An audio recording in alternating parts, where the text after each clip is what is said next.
Oh, we had a good time. I'd like to call this meeting to order. This is the regular council meeting of the City of Ocean Shores. It's May 22nd, 2023. The time is 6 p.m. The meeting is being held at the Ocean Shores Convention Center. The meetings are simulcast and archived on KSW Radio. The meetings are live streamed with closed captioning and can be accessed on the city website under council recording. The meetings can be viewed on cable channel 68, Wednesday at 12 p.m. and Sunday at 7 a.m. Roll call. Councilmember Noble. Here. Councilmember Sprague. Here. Councilmember Elduin. Here. Councilmember Klein. Here. Councilmember Scott. Here. Councilmember Wills. Here. Councilmember Hartman. Here. And Catherine, could you lead us in the Pledge of Allegiance?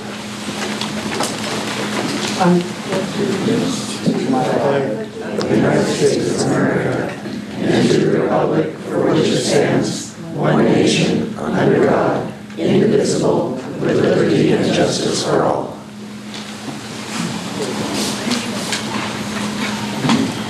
Okay, approval of the meeting agenda? Lisa? So I'd like to make a motion to approve the meeting agenda, but I also have, I'd like to make a motion to amend the agenda, an item on the agenda. Okay. So which one do you want first? Well, what your amendment first? Okay, so I'd like to amend the agenda to have item 16 move to after the appointments, which is under D2. I think that we have. Can I hear you back here? The committee's met, and we want to get that done and bring that back. Oh, okay, for clarification, because we have two executive sessions, are you moving both of them, or? Just the first one. Okay, so kind of 16A then? Yeah. Okay, so your motion is to move 16A to, Well, the second one was 17, so it is 16.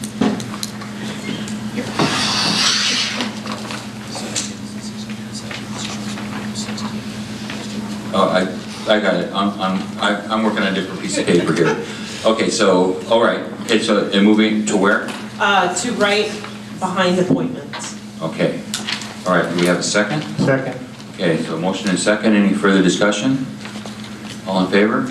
Aye. Okay, so it's moved right behind appointments. Okay, and then we have a motion, do we have a second to approval of the minutes? As a Or- amendment. Second. Okay, any further discussion? All in favor? Aye. Okay, it's approved, thank you.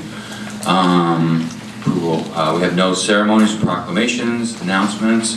On the board and committee vacancies, we have 4 vacancies on the Fresh Waterways Advisory Board, 3 vacancies on the Building Code of Appeals, and 3 vacancies on the Radio Board.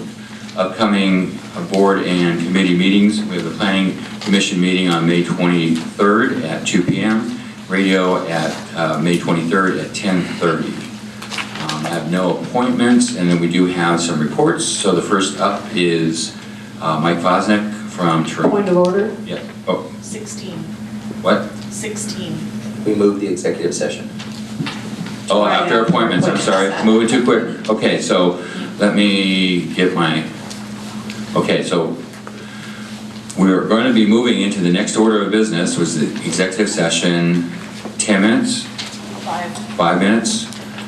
Okay, the executive session will be a portion of the meeting which to receive and evaluate complaints or charges brought against a public officer or employee. However, upon request of such officer or employee, a public hearing or a meeting open to the public shall be conducted upon the complaint or charge. RCW 4230.110F. And so I guess we'll be seeing you at 10 after. Okay, I'd like to call the meeting back to order, council, or is there any action?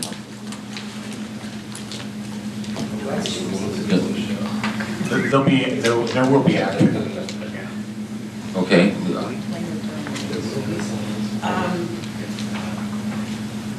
You know what? I don't even know how to go about this. So we met as a committee. Can't hear you. We met as a committee, and we have decided that on the issue that there will be something at good of the order. Yeah, I'll just take care of it now. So at a meeting, I made a gesture that made some people uncomfortable, and for that, I do apologize. Okay. So, that's, all right, okay. All right, okay, moving on. Now we're back on agenda, and so Mike, for the golf course. Good evening, Council, Mr. Mayor. Happy to report the golf course has been operating for 22 days now. We've been able to open the door, collect green fees. 1,000 golfers have played. If you like the breakdown of players, I have the breakdown of players. We've collected slightly over $42,000 in revenue to date. This particular week will be a big one because a lot of the annuals members' dues are coming due by the end of the month. So we're hoping to have a fairly robust renewal effort. A golf course is really coming back into shape. We're investing more supplies and materials that it sorely needs to get it in what I would consider respectable shape. Not that Kurt didn't do a bad job, I just think there were a lot of little things that were kind of left by the end of his tenure that were not reinvested, fertilizers and sharper blades on the mowers, things like that. But we've hired locally. We are looking for probably one more part-timer. We have not found a head pro yet, and we are very selective in that approach. We do not want to just hire a warm body, if you know what I mean. Right now, we have 3 full-time employees in the shop. We have 3 full-time employees outside on the golf course, so 6 employees total. Looking to have approximately 8 employees going into the season. So, any questions for me regarding the first 22 days of operation? Anybody has any? Councilor, you're good? So, Mike, I appreciate everything you guys have been doing. I know it's been a whirlwind, and again, I'm looking forward. Memorial Day is the big kickoff of the summer, so I'm looking forward to it. Yeah, if you want to come ask further questions, I will be working Saturday, Sunday, Monday, coming this weekend, Memorial Day. Looking forward to see what crowds come and what that type of business looks like, and we're excited and we're ready for the season. All right, thank you. Next up, we have the Ocean Shores Library and Denise Sayers.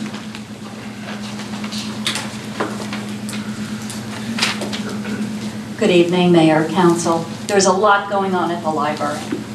Summer is here, or at least it was a week ago. And with that comes the excitement of the summer reading program at the Ocean Shores Public Library. The reading of books is critical over the summer for children and teens to prevent the summer slide. Reading during vacation helps them maintain and enhance their reading levels, what they achieved in school during the year. So in addition to reading incentives, the library also offers enrichment programs. Our summer reading theme this year is Find Your Voice. The sign-up is June 16th, and this year it is for all ages. The children's program is for pre-K to 5th grade. Children read or are read to for 5 books or 60 minutes. The kids color in the reading log and they receive a prize for every picture they color in, up to 8 pages. The teen program is for 6th through 12th graders. Teens get to pick a prize for every book review that they turn in.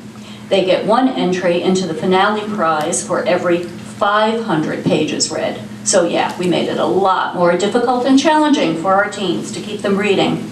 And adults, well, we do not specify the age for adults to participate. But this year, the adults will get a reading log, and in their sign-up packet, they will get a bingo card.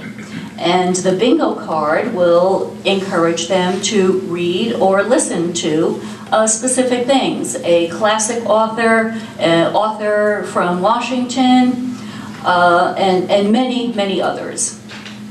A completed bingo card will enter a drawing for 5 Amazon gift certificates. And then we have programs. From June through August, the library is presenting 50 programs. That's 50 programs. All the programs, every one, is funded by either the Friends of the Library or Save the Children grant. So let me invite you to June programs. I don't have time to talk about all 50. Well, I do have time, but you don't. So we'll start with June 16th is the kickoff, and the Friends of the Library are sponsoring an ice cream social. So come and have ice cream with us. We also have 2 programs that day. The first is the amazing magician, Jeff Evans. The second is Harvest Moon, a Quinault ambassador and professional storyteller who should be just wonderful. Then for children, on June 22nd, we have Leaping Louie, who performs a Western comedy show featuring trick roping, fancy whip cracking, whatever that is, juggling, and unicycling. On June 29th, we have Professor Fickelstein, who is also performing a comedy show, and his comedy is usually science-based. The weekly events for children will be every Thursday afternoon from 2 to 3. And on Saturday, June 24th, we have Art Sparks, which invites children to explore the basics of watercolors to create their own abstract art. Then we have programs for adults. June 9th, author Brian Johnston is discussing his book, Deep in the Woods, about the 1935 kidnapping of 9-year-old George Weyerhaeuser. On June 10th, Master Gardeners will present Picking Deer-Resistant Plants. So if you have visitors like I do, please come to that program. Twin Star Credit Union will present home purchasing tips and tricks. In addition to all of those programs, the library's regular activities continue on. Those include Saturday story times, the new chess meetup, the teen advisory board, computer classes, Dungeons and Dragons. And June Art in the library will display the watercolors and pastels by our own library board member, Alex Suarez. So please, also, as you're driving by the library, note the new sales over the pavilion. They were purchased for the summer reading by the Library Foundation, as was the construction of the foundation of the pavilion itself was also funded by the foundation. And if you need summer reading, the Friends of the Library book sale is Friday, June 2nd and Saturday, June 3rd. Again, the profits from the library book sale do cover all of the programs of the Ocean Shores Library. The library is truly the heart of our community and the center of free entertainment and learning for all ages during the glorious summers that we have here in Ocean Shores. There's much more to come, believe it or not, in July and August, so you'll be hearing about those next month and the following. So please, for updated information, see the library website at oslibrary.info, and we also have all of the information in paper brochures. Thank you very much. And thank you. So we move on to public comment. Public communication of the council is intended for communication of the city council regarding general council business or policies not on tonight's agenda. Address comments or questions to the city council body, not an individual member, or to the city staff. Please limit comments to 3 minutes. We request that your comments be courteous and respectful. This is not a question and answer time, and the council cannot engage in conversation with the public. No person may use the public comment for the purpose of campaigning or advertisement. The city council will begin the time once the citizen has started their public comment. At 2 minutes, you'll see the green light followed by a yellow light indicating 30 seconds remaining on the public comment period. The red light will notify the reader the comment period has ended. Scott? We have 4 comments this evening, Mayor and Council. First, Dave Bunch, KOSW. First. You're number 1, Dave.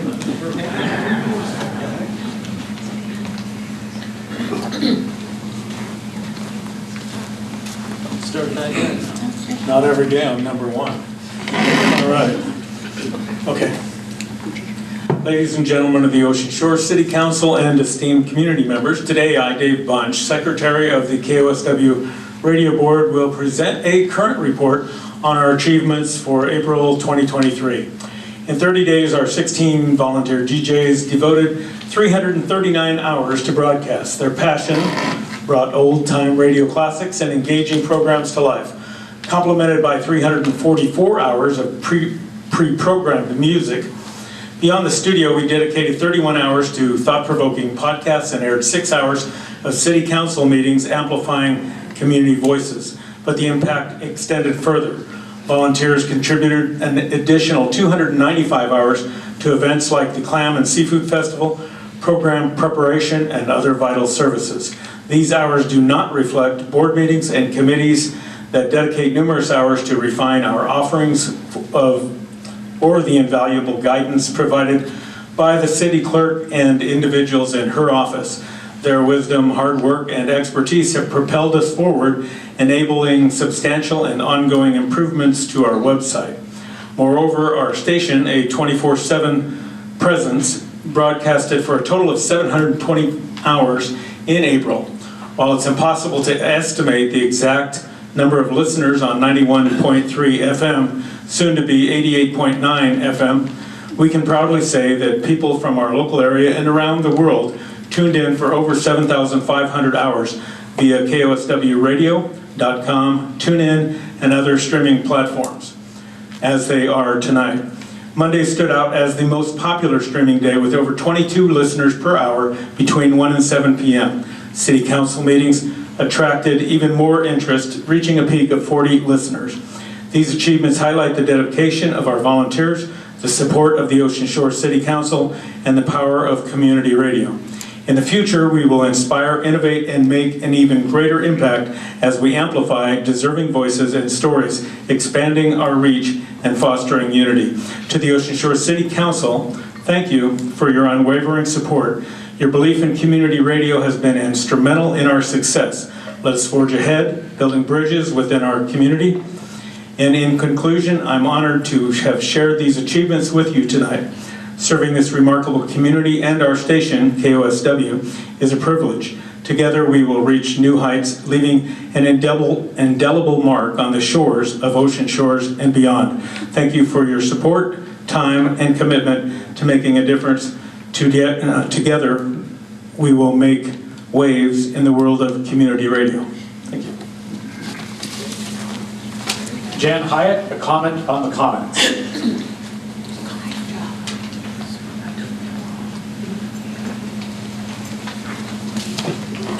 Thank you, Council.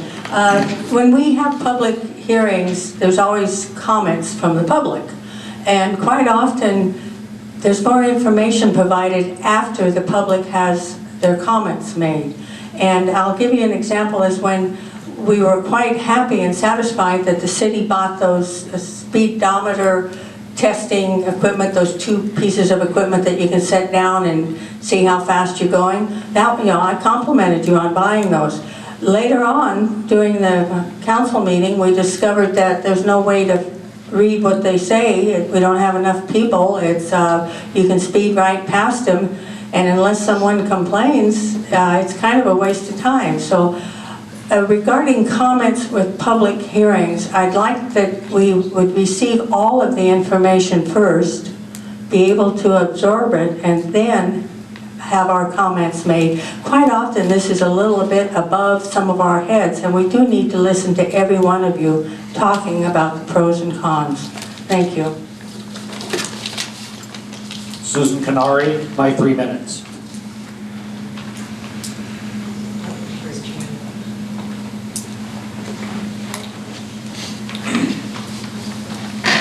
Thank you. Susan Canary, Executive Director of North Beach Project Connect. Part of our mission is to bring the community together to find solutions that benefit us all. Last month, the city was set to issue a proclamation at a council meeting to recognize 2 community members, Vivian Dahlin and Dennis Schulte, when it was suddenly retracted for reasons unknown to us at the time. Saddened and puzzled by the decision, instead of complaining, the community jumped into action. Soon, an event hosted by North Beach Project Connect took on a life of its own. Businesses rallied to offer gift cards. Citizens donated funds to help purchase plaques. We crafted a citizens recognition proclamation, and Skip Radcliffe made the beautiful wooden frames. Tonight, we're here to invite the community, council members, and mayor to come to this special recognition and awards presentation event on Wednesday, May 24th, from noon to 2 p.m. at the Ocean Shores Lions Club. It is a potluck, so please bring something to share. The citizens of Ocean Shores are proud to honor Vivian Darlin and Dennis Schulte. Vivian and Dennis have logged thousands of hours to the community, never once looking for notoriety, and neither has received any compensation for what they do. We will have a videographer with us on Wednesday, and he will be interviewing and recording the entire event, along with your stories of how these amazing volunteers have helped you, your beloved pets, and how they work to keep our beaches clean and safe. Not to mention all the wildlife they have saved, protected, and returned to the wild after rehabilitation. North Beach Project Connect is proud to host what we hope will become an annual event in which we recognize our community volunteers who work diligently with a purpose beyond themselves. Thank you. We hope we see you on Wednesday. Thank you. Peggy Jo Faria, Water Safety.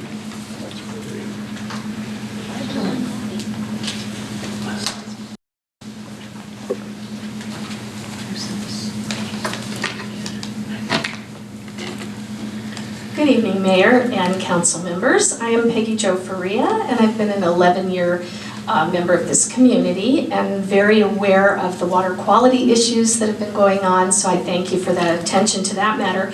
However, I did some research and I have learned a little bit more about the toxic forever chemicals.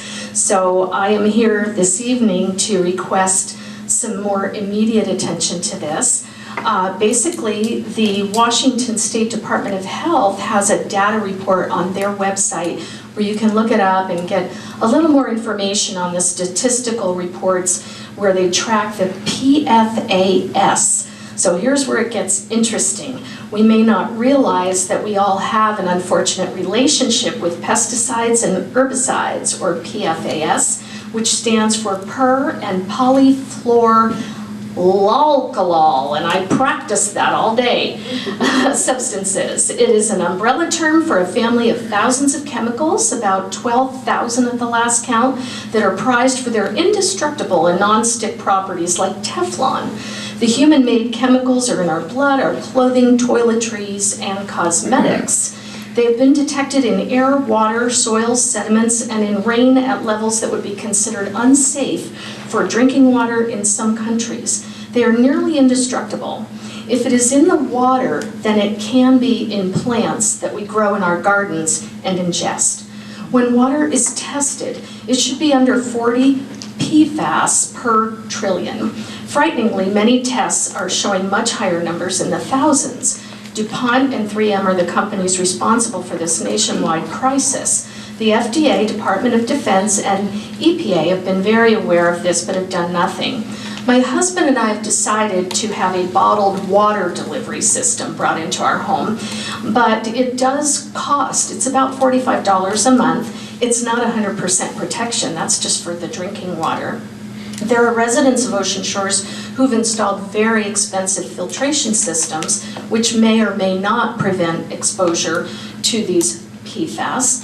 Our water costs are a huge expense to the residents here, and at the least, we just expect that we should have the most up-to-date testing and knowledge of exposure to those risks to our health. So I'm asking for full reporting to the residents from the mayor and city administrator on this issue, and I thank you very much.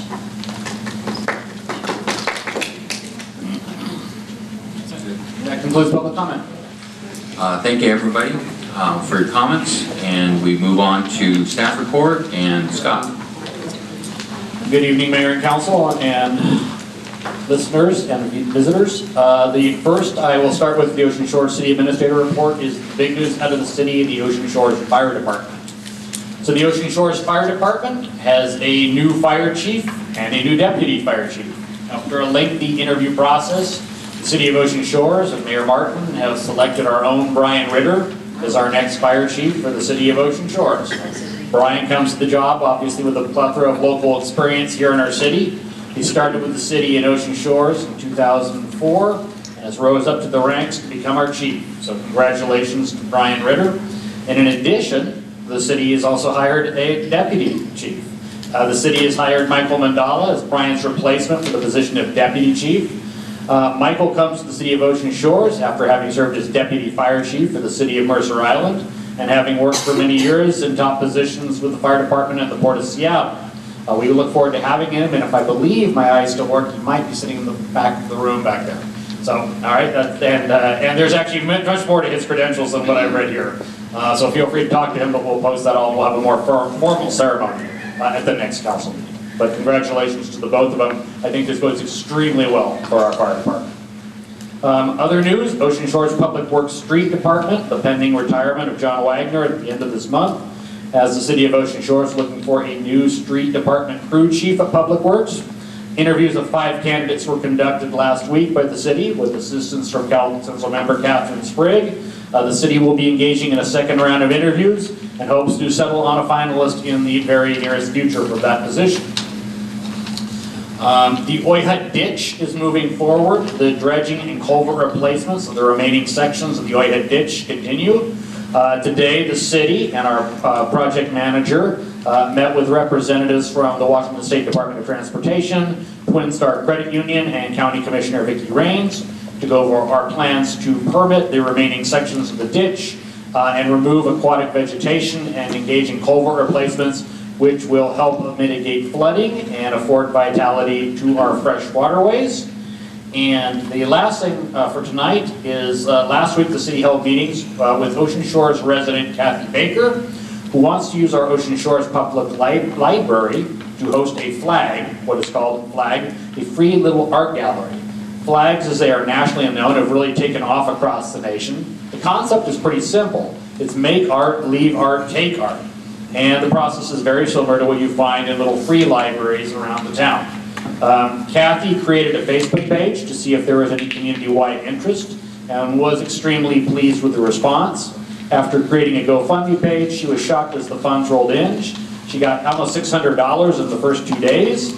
She has enlisted her husband Tom to help build the gallery, and she is currently busy priming and painting. It will look very much like the bookshelves that you see at Triangle Park, and those locations are slightly larger.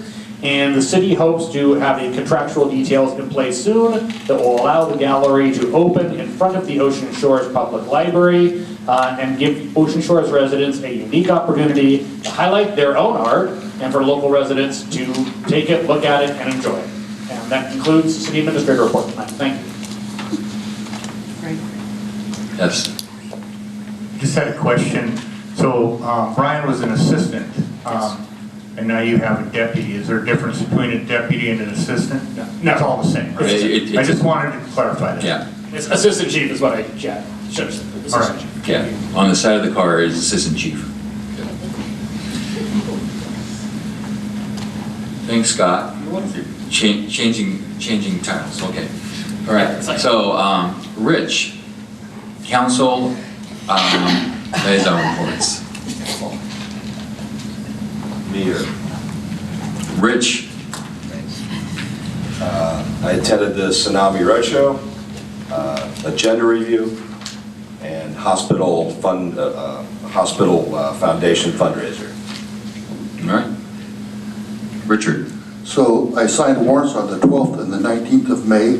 I also attended the Tsunami Roadshow, and this Thursday I will attend the AWC Small City Connector, which is being hosted in Cosmopolis, and it's an opportunity for representatives from small cities to get together and network and see how we can help each other out.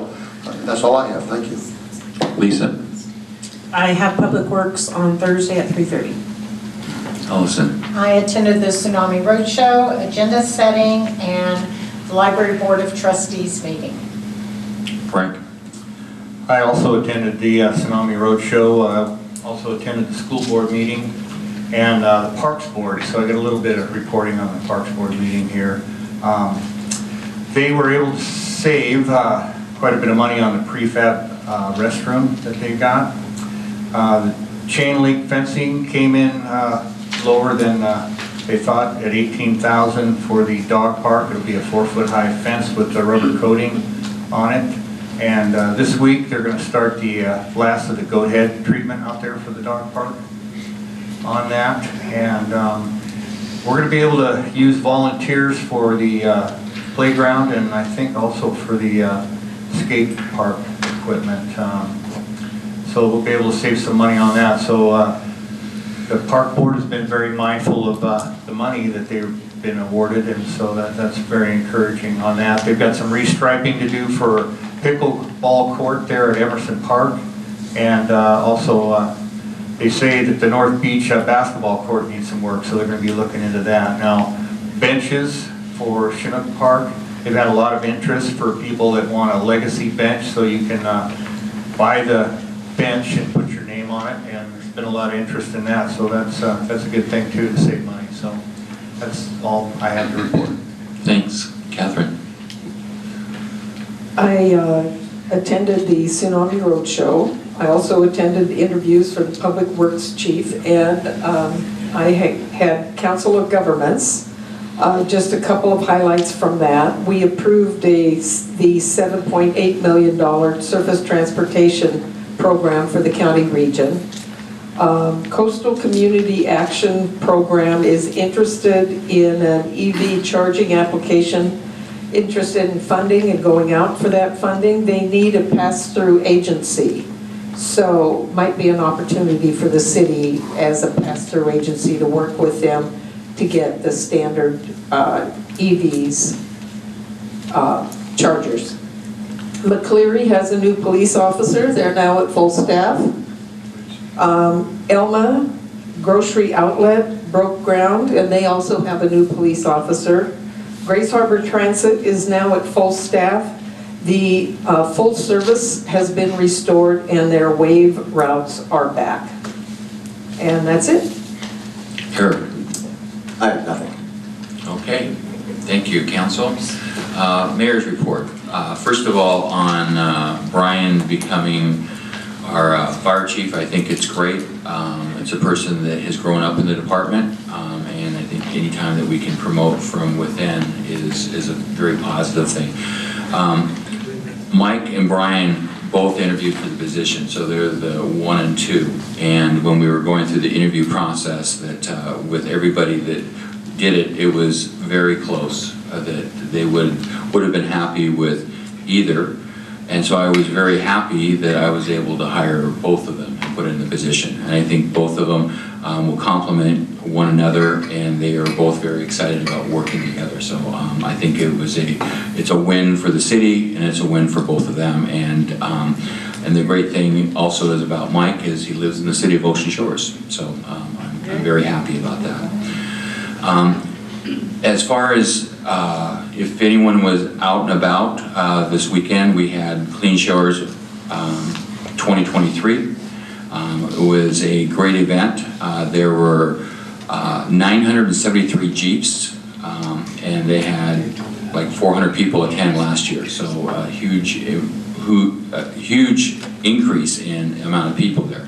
And I was there and watched all of them go off, and it was like you were there for a while. It was pretty impressive. Joe and Pam from Too Cool Sports were the ones that really put it together, and I don't know if Joe is still standing, but he personally talked to every Jeep that left White. I mean, every single one, and Pam handed out ducks to every single Jeep. I mean, they were very, very impressive. And this is something that, was started as a science project from Leo and is morphed into something much bigger. And again, this is an example of how an event can grow with vision. I mean, I remember when Joe first came and talked to me about it, and he talked about there were going to be a lot of Jeeps, and this was way back when, and he's done a great job. But along with that, it's more than just Joe and Pam. Our city staff really did a lot of work. I mean, that we were working on getting things together. Nikki and her team of just coordinating the Jeeps leaving and not tying up traffic and making sure that they were flowing through.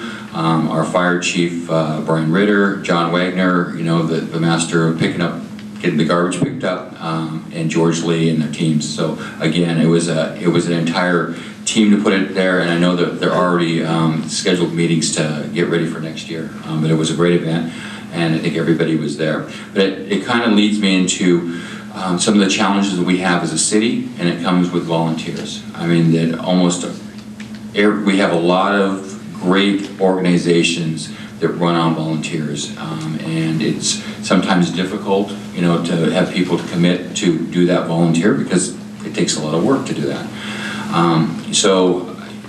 One of the things that has come up with is that we have, as I mentioned before, that we are looking for positions on some of our boards, which are our volunteer boards. If you know someone that would be interested, please let them know that. But we also have a lack of volunteers for the beautification committee. And I know that the beautification committee is challenging because they do a lot of work, but they are in the process of disbanding because of lack of interest. So we're having the conversation of what we need to do with the beautification, or how can we help the beautification committee. And I think maybe one of the challenges is they've taken on too much without the resources need to be there. But I think that it's important. They've done a lot of great job, and I think especially the work at the front as you enter in the city is because of them. So if you have anybody that wants to be a volunteer, that would be great with that. We have the Citizen Patrol, and we're moving forward with that. We have 19 volunteers so far. So that's an area that we're growing on volunteers. And then CERT, if you know what CERT is, they're no longer CERT, they are now called EVERT. And it has to do with CERT in the past served the Grace Harbor. And CERT kind of evolved into more of an Ocean Shores team. And so they were critical to do traffic control for this event. And we just couldn't have done it without them, because they were out there with it. But Tammy and her team have done a great job on moving forward.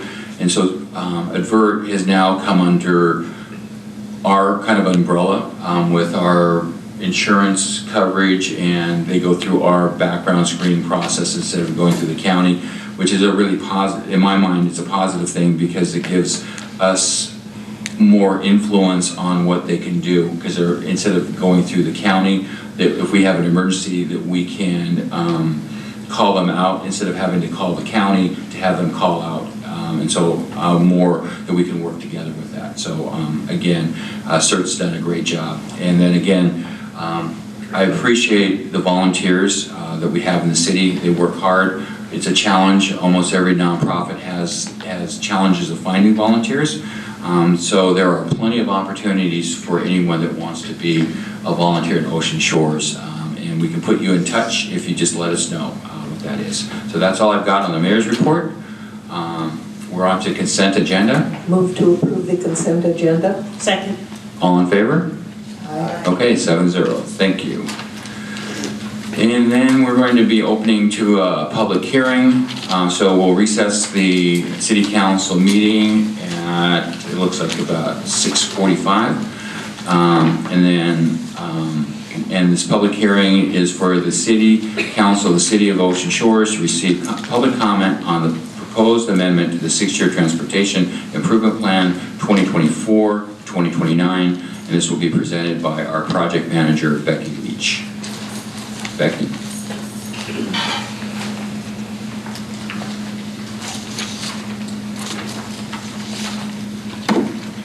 Okay, can everybody hear me? Am I close enough? Okay. So the STIP is our 6-year transportation improvement program. Putting a project on the STIP is how we start with requests for funding for our transportation projects that are funded, federally funded transportation projects. It was put out, the STIP was put out in the agenda, if you did have a chance to see the agenda from the website. The STIP database holds the projects from year to year, and every year it is updated. So every year the STIP is updated, it's reviewed by residents of Ocean Shores, approved by council, and then once it's approved by council, the STIP is sent to our regional transportation office, who we work with to help request the funding, and the regional transportation office also helps us to identify with the needs that we've put on the STIP and additional planning for those possible projects. If you were looking at the STIP and perhaps noticed that priority number 3 project is not part of the agenda packet, that's because that's the High Dunes Trail. So it is a good example of when something is approved and funded, it drops off of the current STIP, but it stays in the database and holds the priority number, so that when I were to go in the database, I can still see that the High Dunes Trail is a part of the STIP program because it isn't completed in construction, but it drops off visibly for the 2024 through 2029 STIP because we're not going forward and seeking funding for it. So that's why it's not still listed as a go forward. The priority numbers also, it's a little confusing that it's called a priority number because it's not technically a priority, it's just really a list of a line item number. You can think of it more of a line item number, not a priority number. Many projects on the list won't be done without funding. They're really just, they're on that list because if these projects aren't on the list, they'll never get funding. And it's really, being on the list is the first step to ask the federal government for funding for these projects. And then the last thing I have to talk about for the STIP is that transportation construction projects would be things like construction of roads, highways, anything that would include a base maybe for a bus stop, bridges, embankments, shoulders, sidewalks, things like that. So, public comments? Do I have public comment? Back in the corner.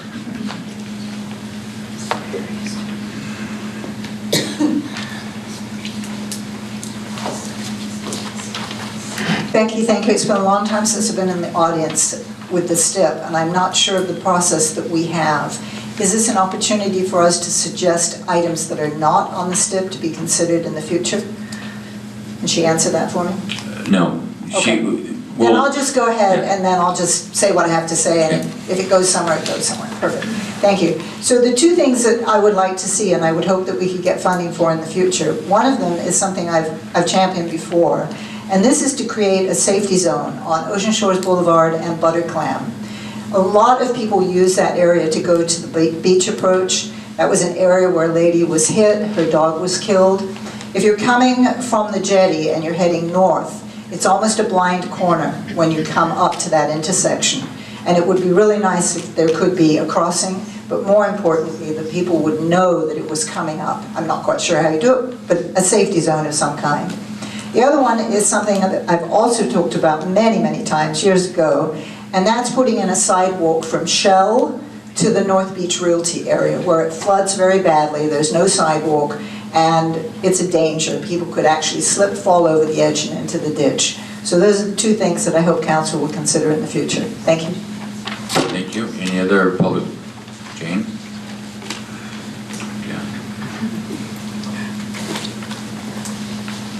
Jan Hyatt. This is on the agenda twice. First is here, and then it comes under, okay, so we're having two types of public comments on it. The ones that I have questioned, and the reason I question is I think that the staff and the council could be spending their time more valuable than going back over some items that just are not functional for the city of Ocean Shores. And one of them is the ferry to Westport. There's several articles and surveys, or there's several documents on it regarding that, the cost involved and the reality of whether it really would be beneficial to both parties, Westport and Ocean Shores, and I'm not sure why we're still spending time on it. Then the other one I have a question is on the tsunami and seismic platform parking garage. Now, city's been talking about partnering with the school district for one over there, and I thought that this, excuse the term, was a dead horse, but evidently we're still working on it. And again, I'll say, is there more items that we could be spending our time on than looking at some of these that do not work well and already have studies done telling us that? Thank you. Lillian.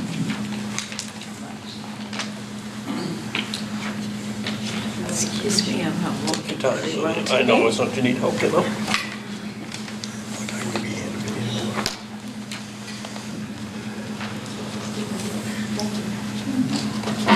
Lillian Broadbent and the 6-year transportation plan.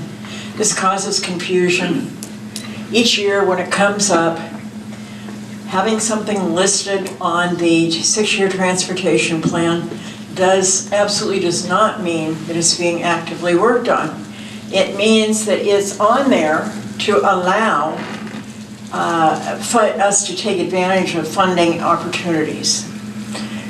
For instance, I remember when the parking garage downtown went on and John Lynn almost got hung for insisting that it go on.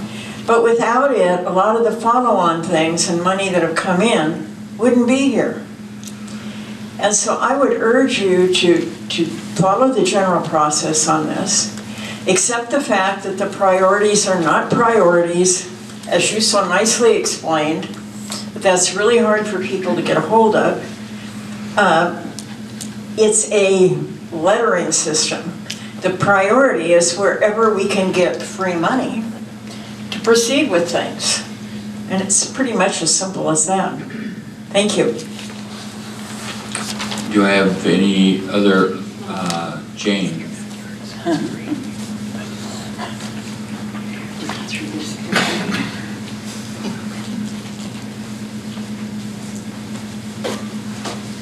Jane Shattuck. I just wanted to say I agree a lot with what Jan said, and I think the point is, especially we had a meeting with some people at the Port Authorities here last week, and the ferry is pretty much a no-go on many levels, and I think the point was certain things, why do we continue to put them on there when we have other priorities that community members have mentioned? I understand what it's for, and it's to get funding, and I appreciate that. But there are just things, the priorities change as the years change within the community and everything, and just what we've learned from the Port Authority and other things we've seen with the marina, that's just something that sticks with people, that maybe it could be replaced with something else on there. And then my one other question is, I realize none of these are projects, they're just to get funding, for getting funding, but every single project leaves the cost to the city. And so where's the cost going to come on those projects from the city? Where is that cost? Where is those monies going to come from? Are there any other public comments? Seeing none, then I will close the public hearing and reconvene the regular city council meeting. And I've got 6:54 as the reconvene time. Okay, we're on to old business, and we have an ordinance, and the ordinance of the City of Ocean Shores, the City Council of the City of Ocean Shores, Washington, replacing ordinance number 1070 as codified in the Ocean Shores Municipal Code, Chapter 1-12, relating to the inspection of public records. And Sarah Logan will lead us. This is our second reading. Sarah? Yeah, thanks for doing all that. I wanted to start off with Councilmember Sprague asked a question at the last meeting in terms of dates in the ordinance itself, and when I went and researched, because I knew that the date was there because I'd been asked before, there's like 15 dates. So if we're not going to list them all, let's not list any of them. So the only change that we made was just removing that and adopting the RCW by reference. And so I'd open it up for public comment. Do you have public comment? Way back in the corner.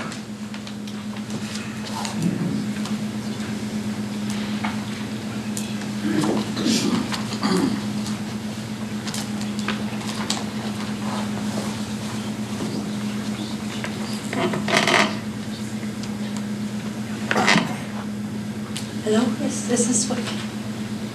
I just had a question, well, a comment. I know we can't really ask questions. I have a comment regarding the video footage from the body cams and the redaction costs for if people request such footage.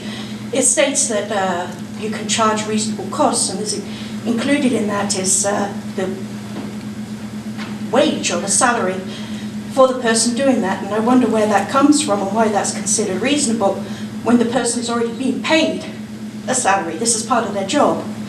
Or is this being done in overtime? Are they doing this out of hours? Where would that money then go? Does the person get double pay for doing that work? I don't understand why. I can understand the cost of postage, I can understand the cost of stationery and materials, but not the time when that person already has a salary. That's just my comment. Thank you. Do I have any other public comment? I'm seeing none. Council. Catherine.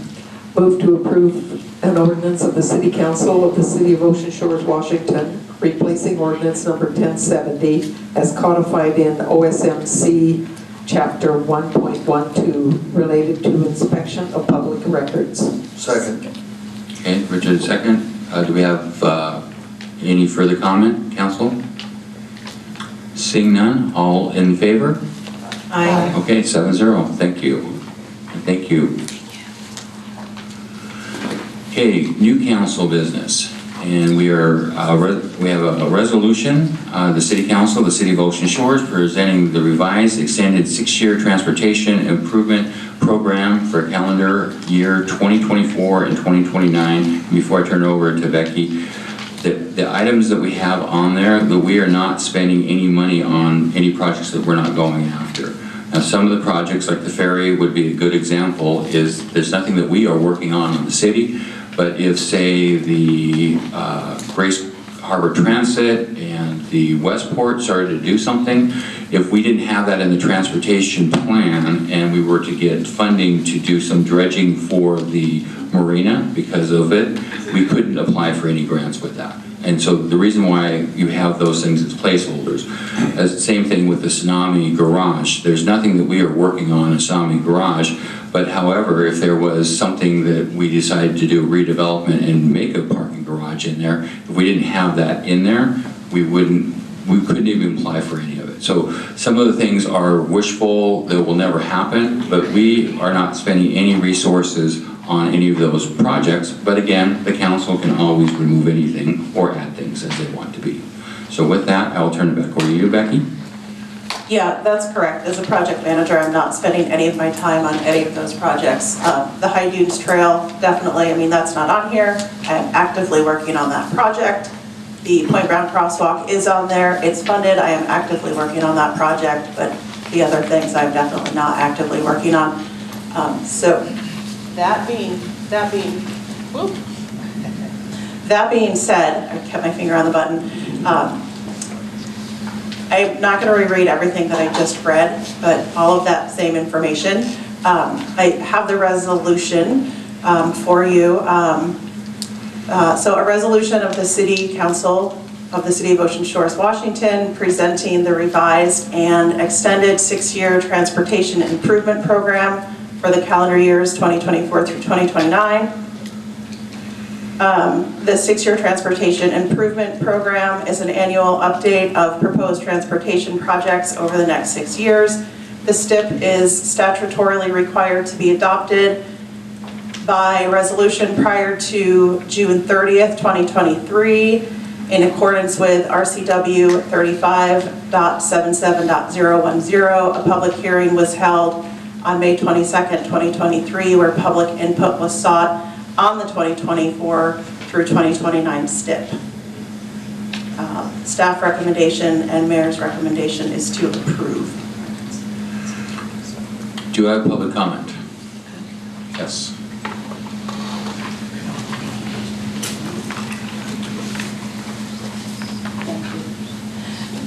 Jan Hyatt, thank you. If this is approved, and 2 years down the road, there is funding that shows up, do you have to come back to the citizens to get approval to build the tsunami tower?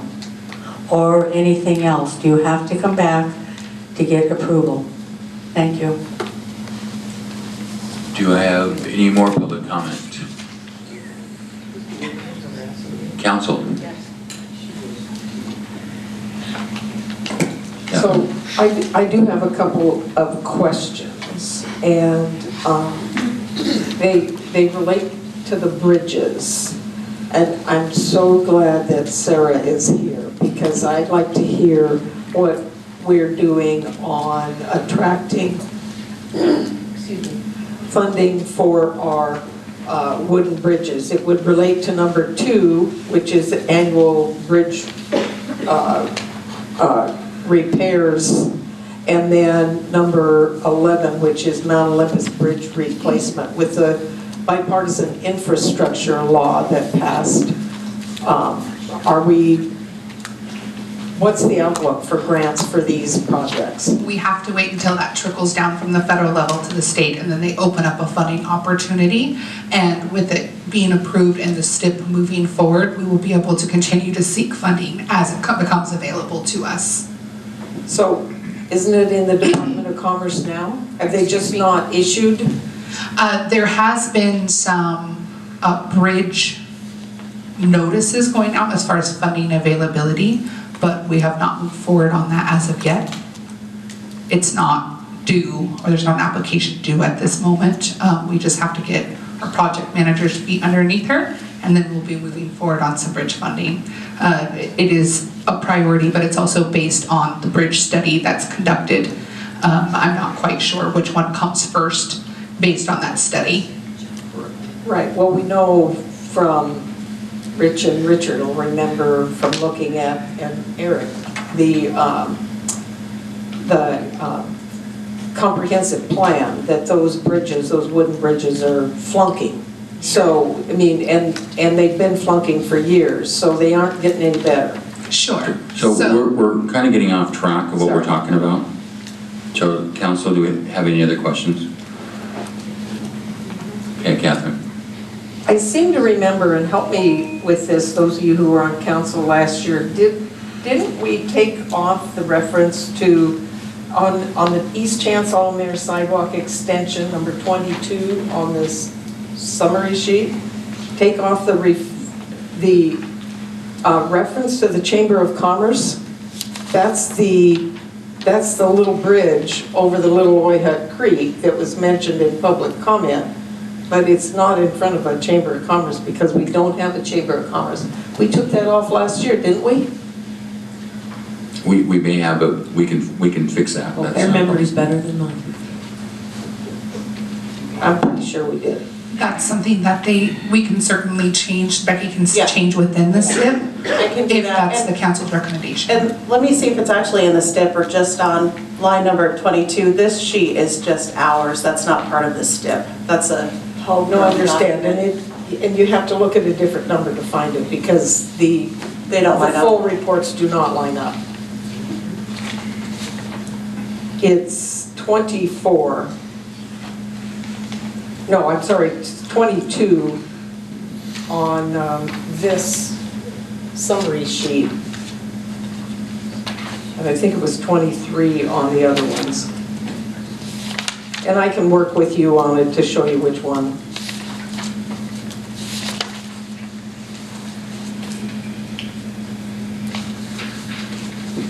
Yeah, it does need to be removed off the STIP if the council wants it removed.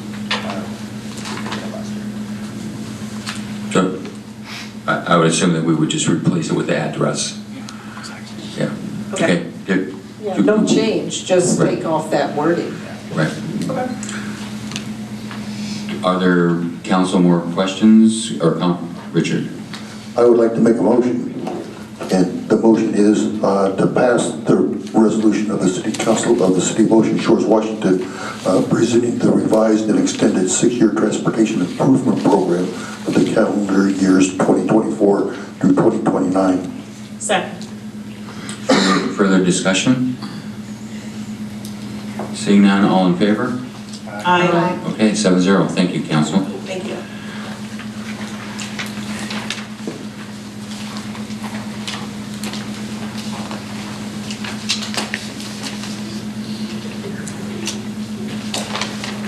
Are we, oh, we're at discussion items.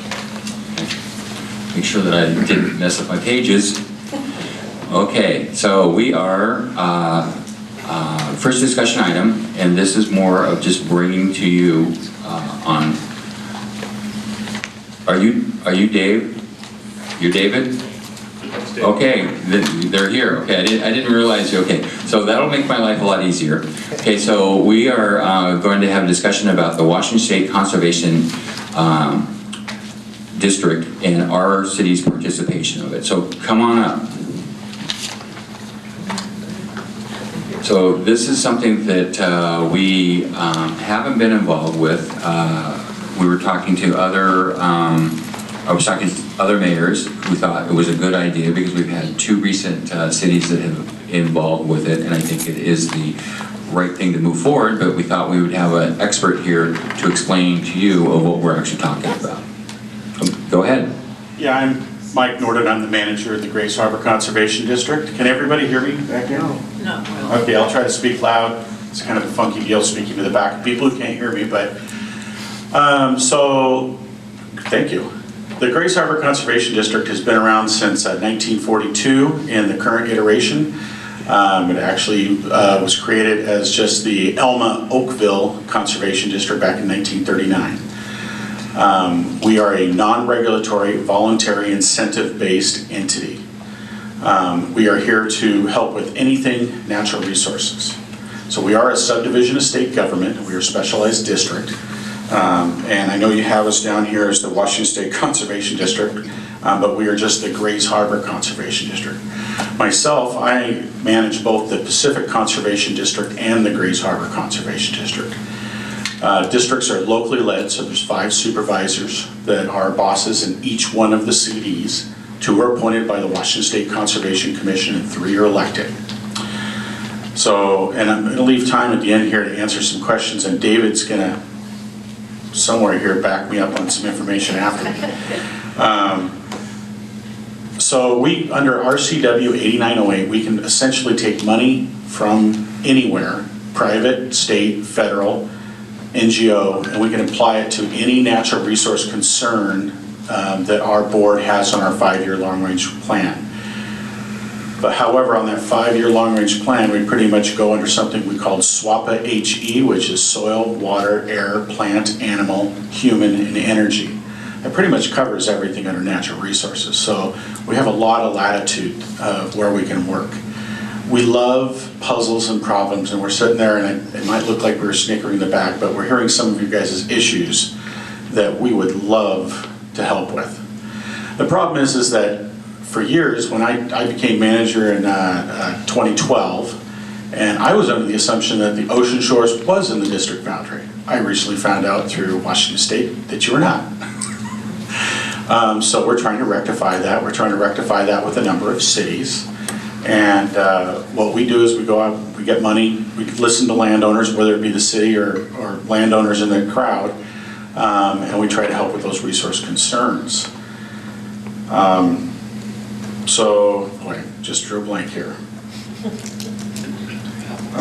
Anyway, David, you want to cover your part?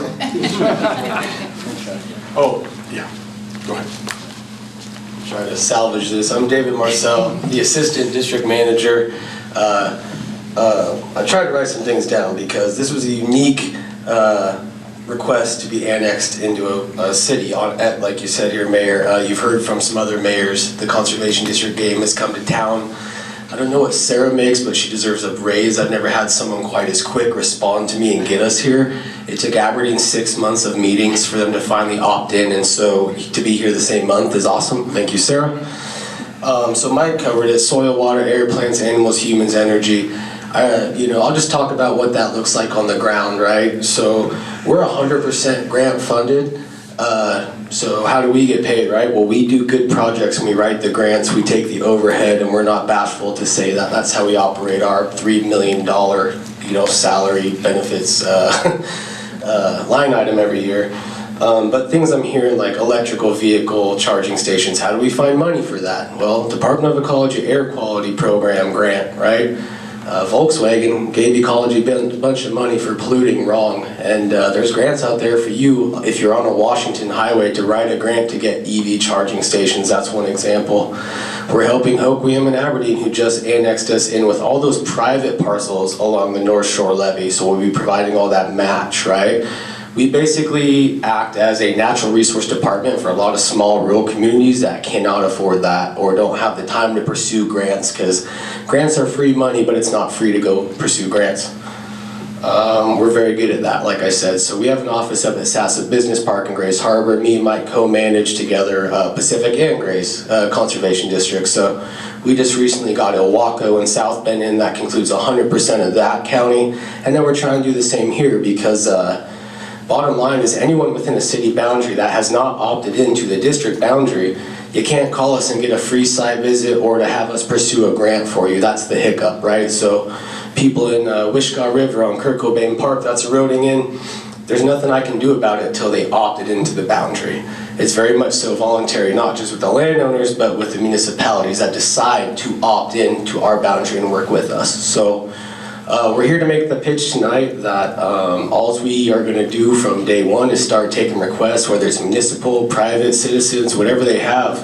If it's bridges full of creosote, if it's EV charging stations, if it's a small eroding slough, whatever that takes, we start answering those calls and hopefully kind of stop, fewer and fewer complaints at meetings like this, is to how I'd put it, right? So let me take a tag. Sure. Go for it, Mike. I just remember what I was going to say.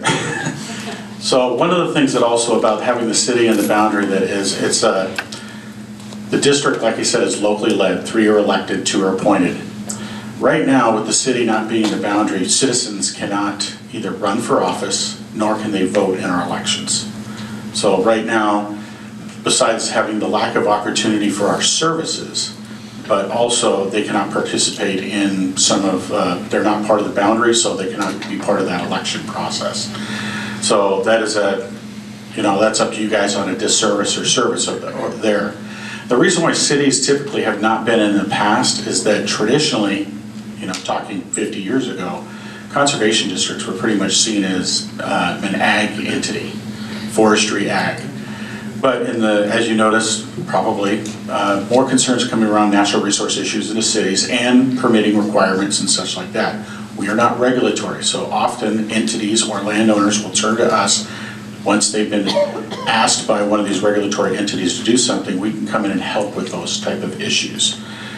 We actually really like doing that. So these are just services that we can provide, that we look forward to doing it. I heard about the bridges. I don't know if you've gone through Recreation Conservation Office or WWRP. That's another grant funding that could pay for all of it. I'm sure there's studies to decide if there's creosote involved and stuff like that. There's grants out there even to take care of those little tidbits that instead of having the city pay for those. Most of our offerings are either free or close to free. We can't guarantee they're free, but we do everything we can to make sure that, for instance, like Pacific County, we've done a couple county roads or bridges. And even though it wasn't 100% free, we made sure that the part that they did, which was only 5%, was in-kind match. So basically it didn't cost anything out of pocket for the entity. Those are the things we're looking to do. We plant trees, we build fences, we build bridges, we do farm plans, forest management plans. I don't know if you guys have any timberland here. I don't know if you've heard of Washaway Beach or North Cove. North Cove is actually the proper name. The locals here don't like to be called Washaway Beach because they don't want it to wash away. But the area that is already complete, that is doing very, very well, we funded that at nearly $1 million. We were working on it. We wrote a $1 million grant to help out the city of South Bend and Raymond on climate change and sea level rise. So these are some of the things that we do.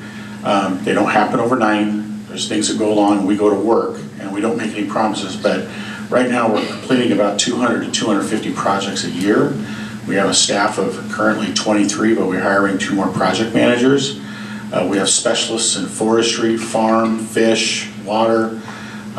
We do a lot of things. And a lot of people go, boy, that's kind of a, never heard of you before. This part of this whole tour is to get the voice out that we do exist. I don't know if you noticed, we've been on the radio Friday, the 3rd Friday of the month on Johnny Manson's show. So if you want to listen in, we answer a lot of questions there. Do a lot of invasive species removal, stuff like that. But anyway, if you have any questions, we are more than happy to answer them, and we are more than happy to come back at your next meeting also. So the big question is, how much does it cost the city to join?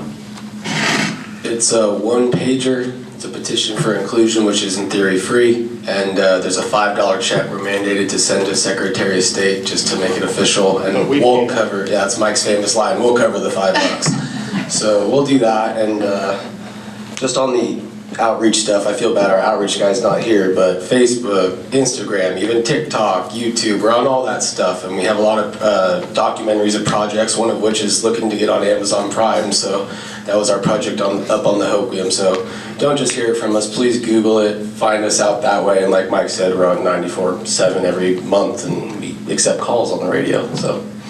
Sarah. Well, I just wanted to thank Mike and David for coming in today, and council, before they answer any questions for you, the mayor and I just saw this as an untapped resource for the city to have experts provide this kind of guidance that we don't have here on staff, but can assist, especially me, with grant writing or identifying funding streams. So I'll turn it back over to you, Mayor. Richard. So I'm not sure exactly how to frame this question, but between John and Sarah and the gentleman presenting, is there a downside for the city joining this organization? Yeah, Mike can tackle that and I'll fill any gaps, I guess. There is one potential downside, but if that ever happened, you guys could easily get out of it for free.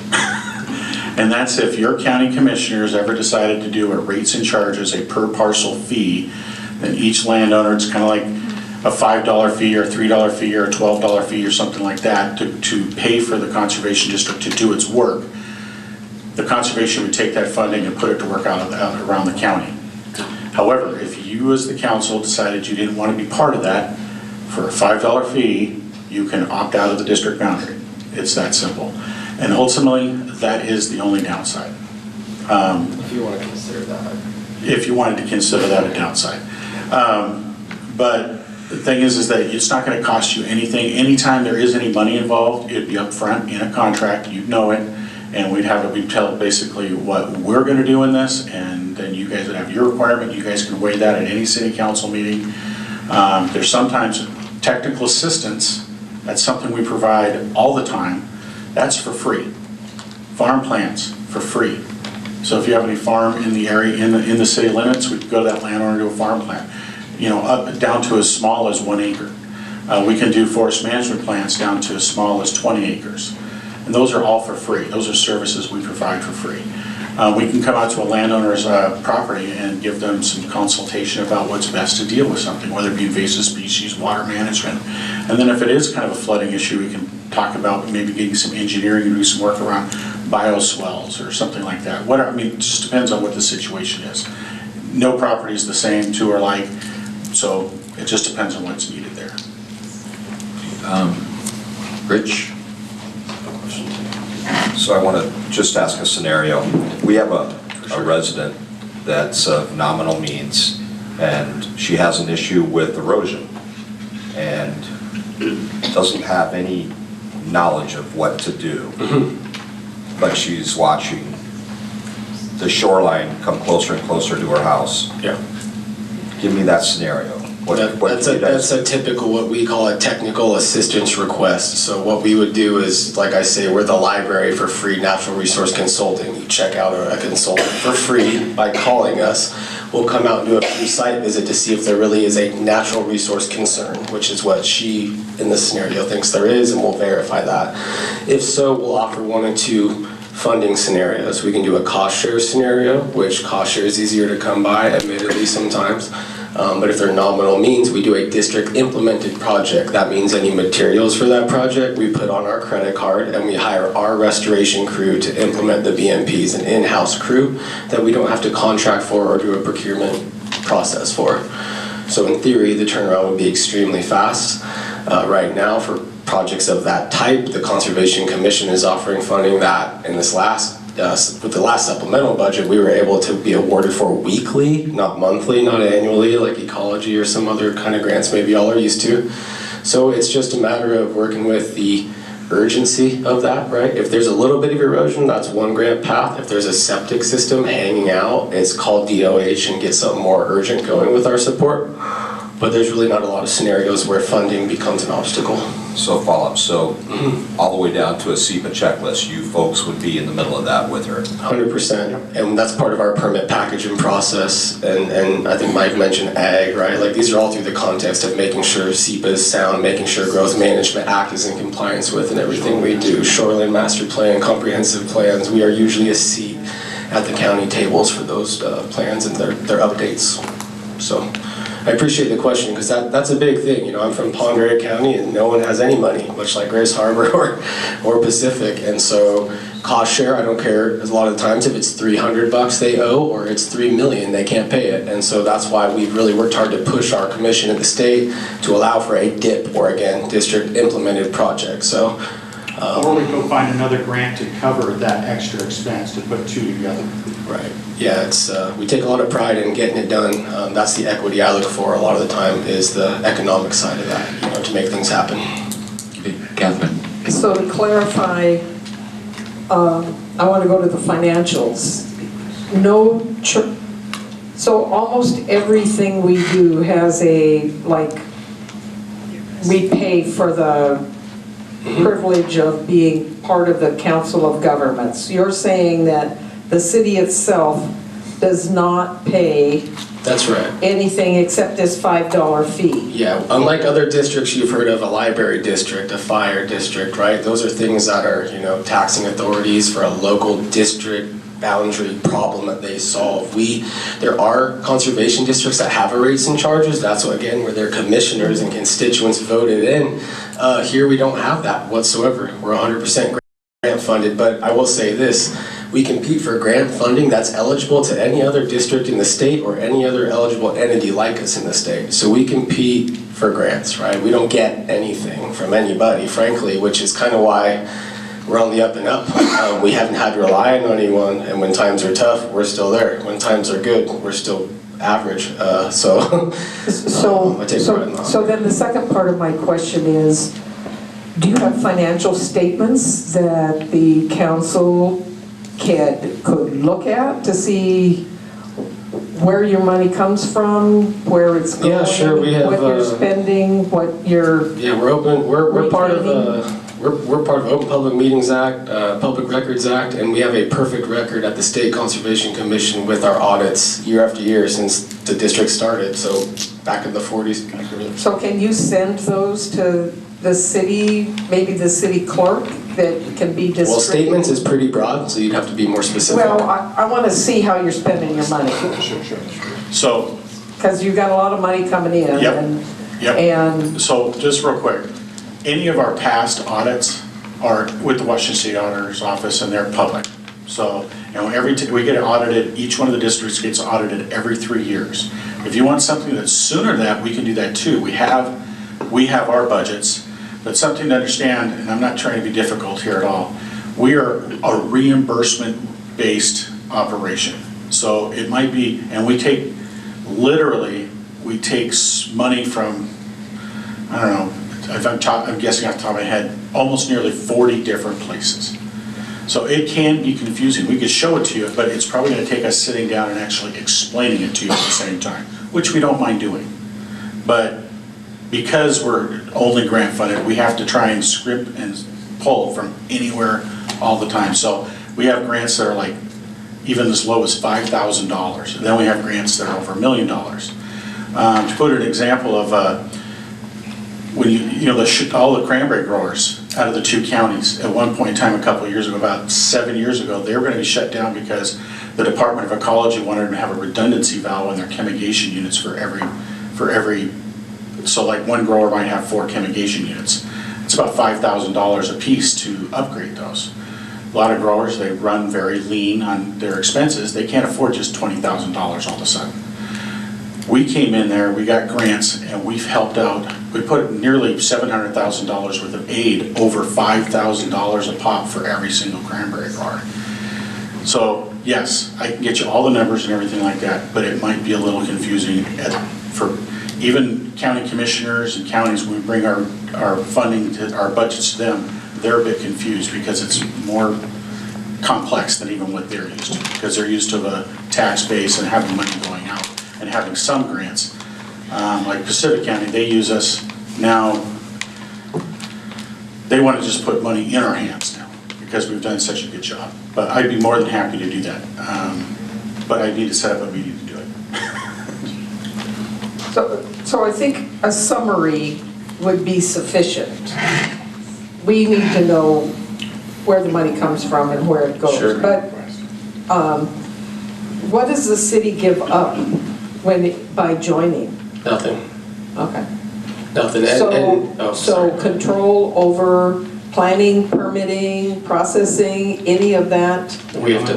We still have that control over Absolutely. our shorelines? And not just that, we have to follow those just like anyone else. So, yeah, we would abide by ordinances, and then, of course, the state being the final filter on permitting and shoreline master plans and things like that, so.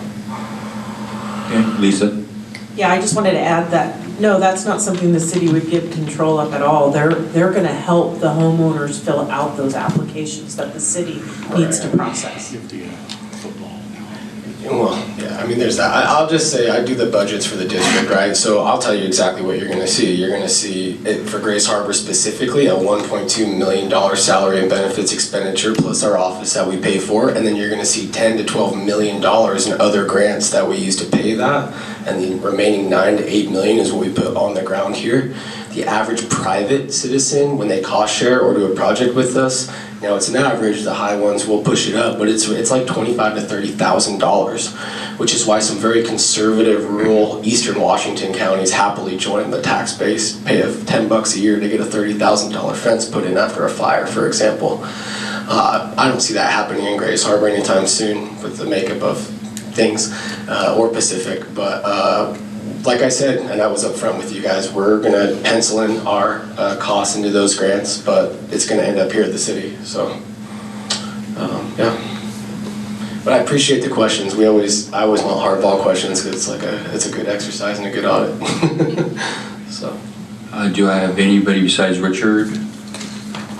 Okay, Richard? So you just answered one of my questions, but the other question is, it sounds to me like you guys are actually out on a PR mission, that you've got a team of 23 people that don't have enough to do, and you want to keep that grant fund coming in. Well, and so you want to get more people to participate, so you've got more work to do. Am I guessing correctly? Do I understand correctly?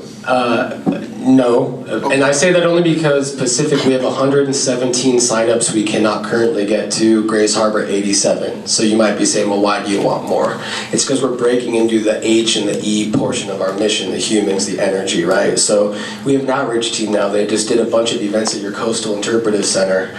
We didn't get to talk with you guys about that, coordinate with you guys, get your letter of approval on our grant. We want that now. We're trying to break into bigger books of business. So we got the farms taken care of for the most part. I mean, let's be real. We have a lot to do in all areas, but we need to get into stormwater. I mean, that's why we're into Aberdeen and Hoquiam right now, right? Not a lot of farms in downtown Aberdeen, but there's a lot of stormwater and flooding concerns. So things from youth education, adult education, you name it, to the stormwater components, that's where in the city boundaries, those are the type of resources that exist. So frankly, we hired a great person out of Sea Grant that's going to come to our team to help us work at both harbors. He's a marine-based person. We've never had a marine department. We've been very much so inland and riverine. So I think our tour here is really just to expand our services, not so much to find work, because we have more work than I can hire for, and it's really, it's a lot, but it's a snowball. That was a very good answer. It makes me better understand. Thank you. I got to add something a little bit there, and I don't want to make this too long, but so in my early life, I'm 51 years old. In my early life, I worked for Big Oil, and I ran a credit department to an oil company for 8.5 years. After doing that, I went back to college, got another degree, and I completely changed gears. So when I'm looking at this, as I look at it more like a moral imperative. Saying that, I'm also originally from North Idaho, so I believe in property rights and working with the landowners at their level of what that voluntary end of things. So for me, this is that perfect fit where I'm helping somebody but not making them do something. It's a voluntary situation both ways. That's why it sounds like such a good deal. We're not making you guys do anything. We're asking if you want to work with us. If you guys don't want to work with us, that's fine. If we go to a landowner and they, quite frankly, sometimes we run into landowners that are very aggressive, very rude, and the things they're asking for are pretty obnoxious. We have the right not to work with them also. But I'm trying to get as much good as I can done in my lifetime is what I want to do. And I guess that's kind of different than what David's answer is, but essentially we're working in the same direction for the same reasons. It's just we look at it a little different. Thank you, gentlemen. Do we have anyone besides Richard that? So, John, it sounds to me like you may be on the verge of asking council guidance. Do we want to join this organization? If we're at that point, and you may not be there, and I recognize that, but if we're at that point, I would invite the council to weigh in on whether we should join up with this organization.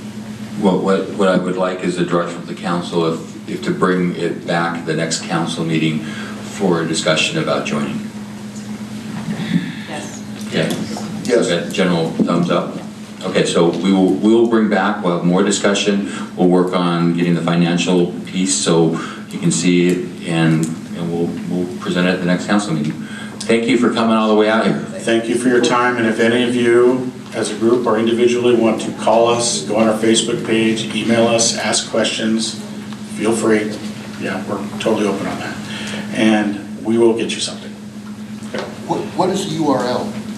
What is your URL? GraceHarborCD.org. GraceHarborCD.org. And keep in mind that Pacific and Grace Harbor are managed by the same management entity, so you're going to see things, links to each other, and this is where it gets even more confusing on that budget. We share staff on both CDs too, so the budgets are intermingled also. Okay. That's how we try to be lean. Thank you, gentlemen. Thank you. All right, thanks. So, council, we still good to keep on going? Okay, all right, so we're on the next one. We're going to talk about the Ocean Shores Cross Connection Control Online Survey draft, and we have Ricardo to present it, and Sarah's probably going to help him out on some of the details of the online. Okay? Ricky? So, can you hear me? All right, so we took the last input we got on the last draft that I brought and changed up our survey a little bit. Sarah was saying that the graphics aren't showing here in the printable form, so it will look a little bit different online. There will be a cover page for the survey that explains the whys, whos, and whats of it. Anything that goes into it, and as far as explaining that it's a team effort of the water purveyor, the water department here in Ocean Shores, along with every customer that we serve. So I think at that point I'll open it up to any questions from the council. And I just want to add that the goal of the city is to work with everybody. So I know there's been a lot of conversations about repercussions and things like that. We really just want to, first of all, get our data updated of where we actually are. We do realize that in some cases that it is difficult to get plumbers. Plumbers are definitely difficult to get anywhere. But we really just want to work with everybody trying to get this. And the survey is just the first part for us start getting data and then come up with a plan on what our next one. And so like, I know that there's like a date that we will be talking about of, to get things done. That date is more about, we just want to get the plan of what it is. And so we're going to work through, so I'm just hoping that no one is, it's concerning because we want to get all this stuff done, but again, we are not going to be overly aggressive, and we understand it's difficult to get some things done. So with that, I'll leave up to council. Questions? Frank? Yeah, I'd like to see the cover letter before we approve something like this, what that's going to say. The cover letter is what you were previously given at the last council meeting. That's what's going to go in front of the survey. It's not in our packet though. Okay. Rich? So you mean do some scrambling too with the presentation last meeting? As I'm reading this, I can see the changes you've made, but like item number 6, if you answered yes to question number 3, what's the water source? We're talking about sprinkler systems. What I feel we're missing there is in, I don't know if it's question 6A, if you are hooked up to Ocean Shores water, do you have a backflow device for your sprinkler system? That's missing now, but you do have a question on number 14 that's just general. So, it's slightly confusing to me if number 14 means I've got a device on my in-ground sprinkler system, or do I have a device on my whole house? Because I don't know anybody that has a whole device on their whole house. Okay. Yeah, I think that might have been a formatting issue there. There was on the last survey, kind of a sub-question. I think so. Yeah, so we'll make a note there.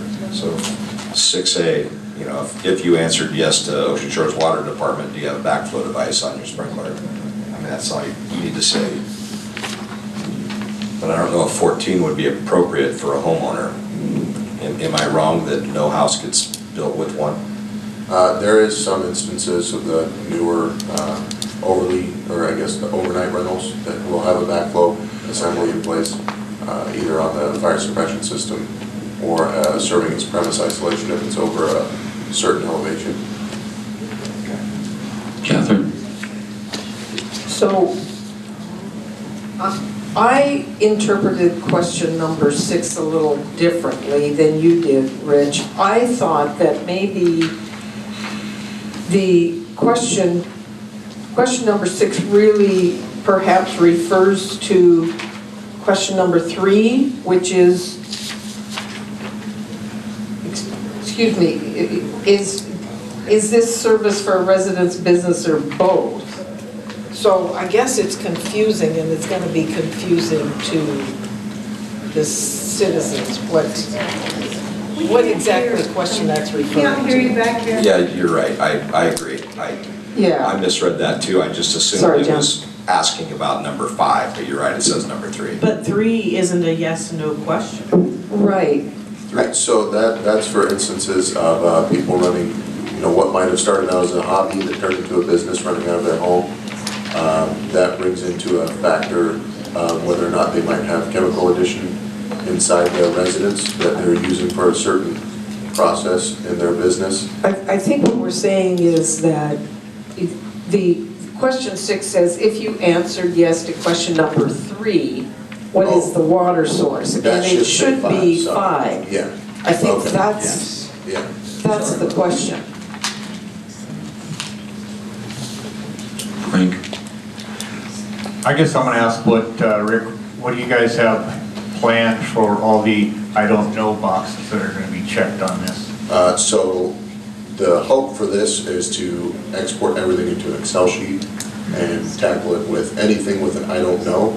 We will schedule, anything with an I don't know checked will trigger an on-site inspection. So we'll reach out to that customer, schedule an on-site inspection with one of our certified individuals in the water department, and just do a little bit of education of, take them through, this is your water meter, this is where your irrigation shutoff is, and this is where a backflow device should be installed if it's not.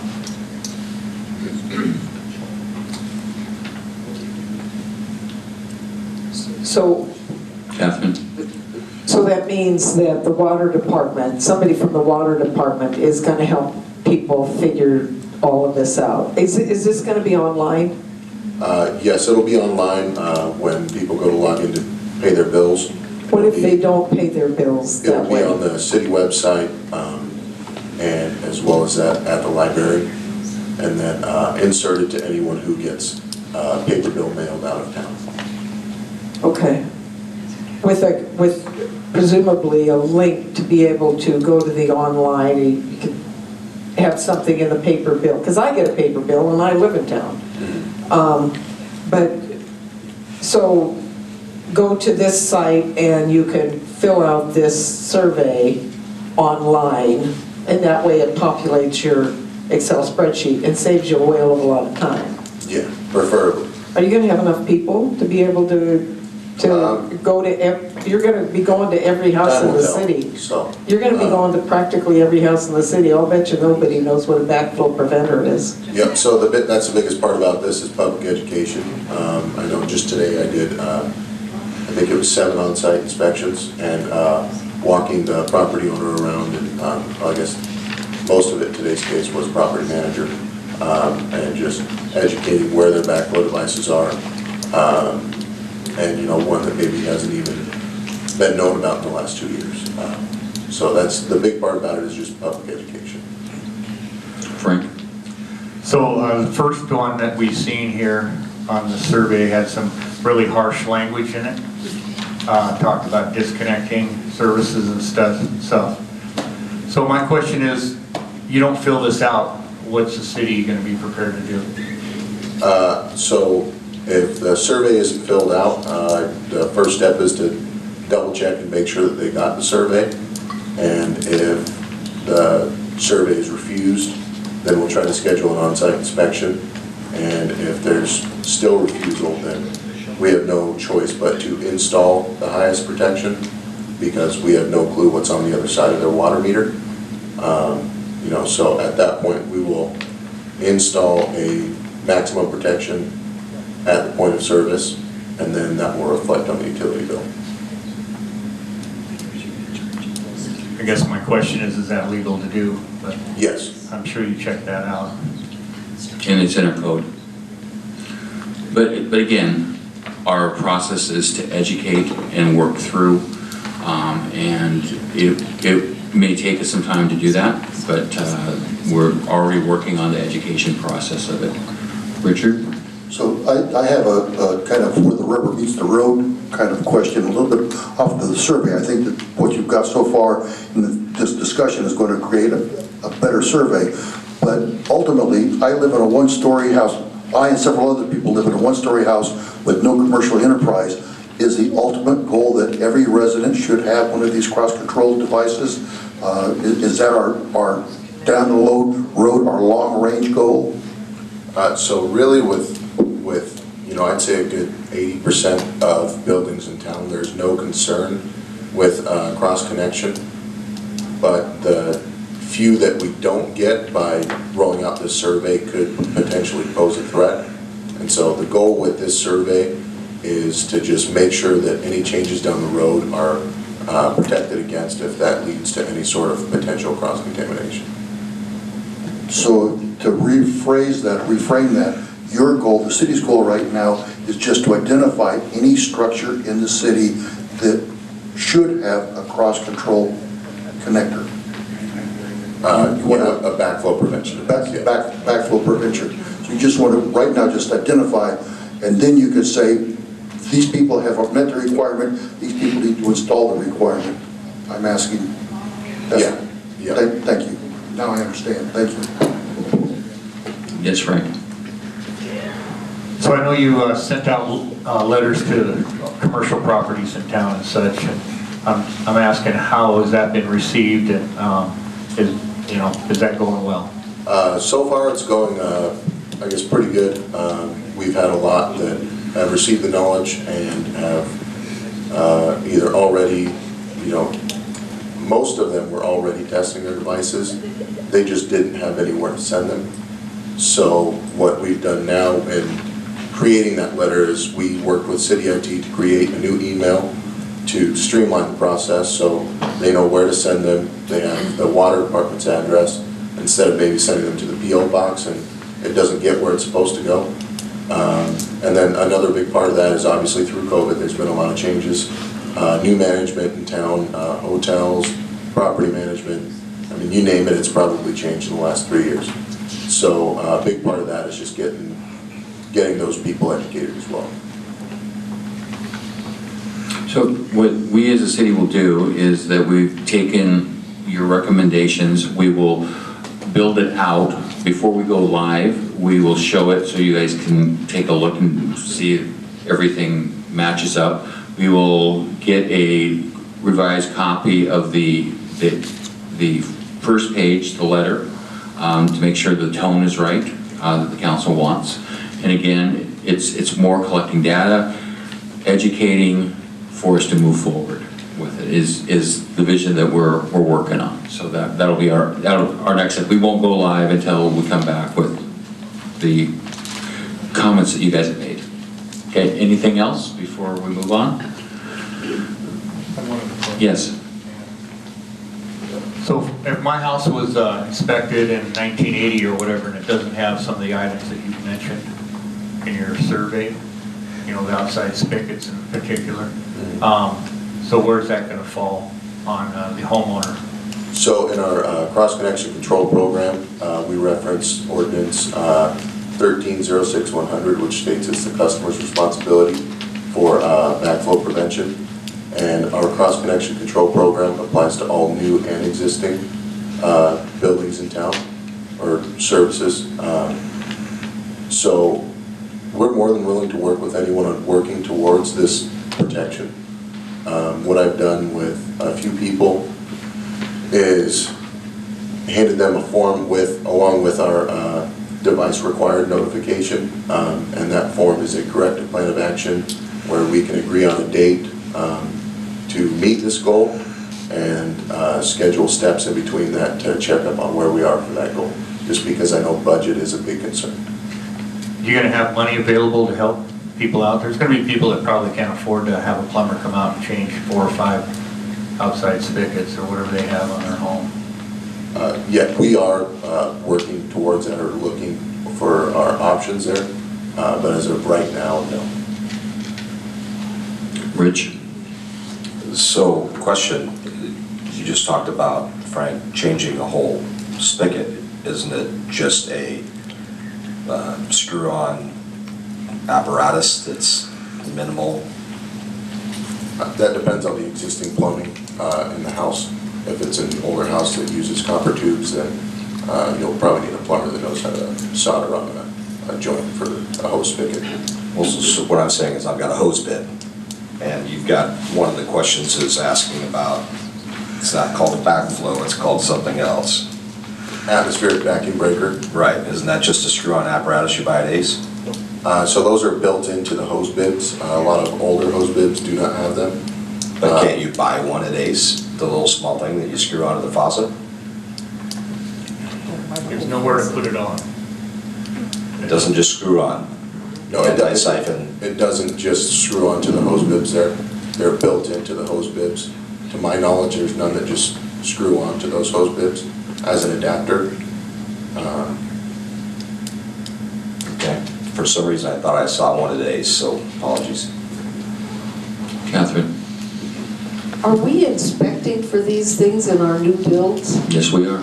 How long have we been doing that? But I would actually have to go back and look, but I know that is part of what Roy does, because that's one of the questions I ask him. I assume that Mike was doing the same thing on new builds. Yeah, I can't say a specific date, but I can tell you right now the New York condos, I believe they were built in '94, have a backflow protection device on their fire sprinkler system. Okay, any other, Rich? So if a house has a freeze valve outside spigot, does it need this atmospheric control or this other backflow protector? So those antifreeze hose bibs, that's just kind of the extra benefit of an atmospheric vacuum breaker. They work one and the same. What it does is it drains any water that might be sitting in that and uses atmospheric pressure, air pressure, to drain that water column out of the faucet the rest of the way so that it can't freeze. So I'm going back to what you answered before.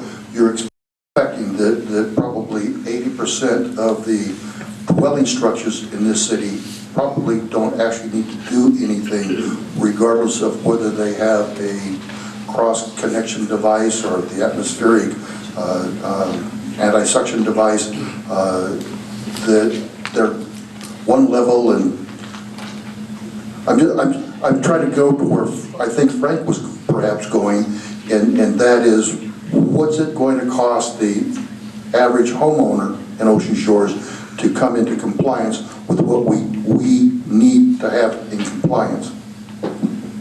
So that was my prediction, was that roughly about 80% of residents in town won't have any sort of concern for cross-contamination.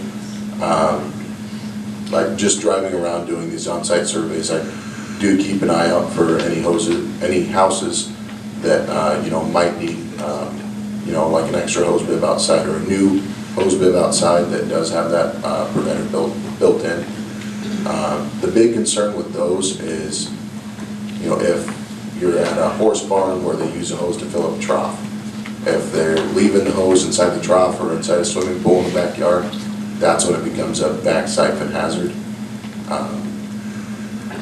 Any typical operation, it won't be considered a hazard, but we still like to see those atmospheric vacuum breakers for hose bibs. That makes perfect sense to me. Thank you. Okay, anything else before we move on? Okay, moving on. Next one should be really short, and I'm very happy. The reason why it's short, it's Senate Bill 5536. We were concerned that when we put together this agenda that the state legislature was not going to fix it, and what this is fixing the Blake bill that basically was going to eliminate any drug stops that you had. And it was real concern because it would end July 1st, and if the state had not done anything, then we were in a position where we had no enforcement. They did have a one-day session. They did pass it. They did pass it to what we were hoping it was going to be as a gross misdemeanor. And so therefore, we don't need to move forward on it. Nikki, do you have anything that you want to add?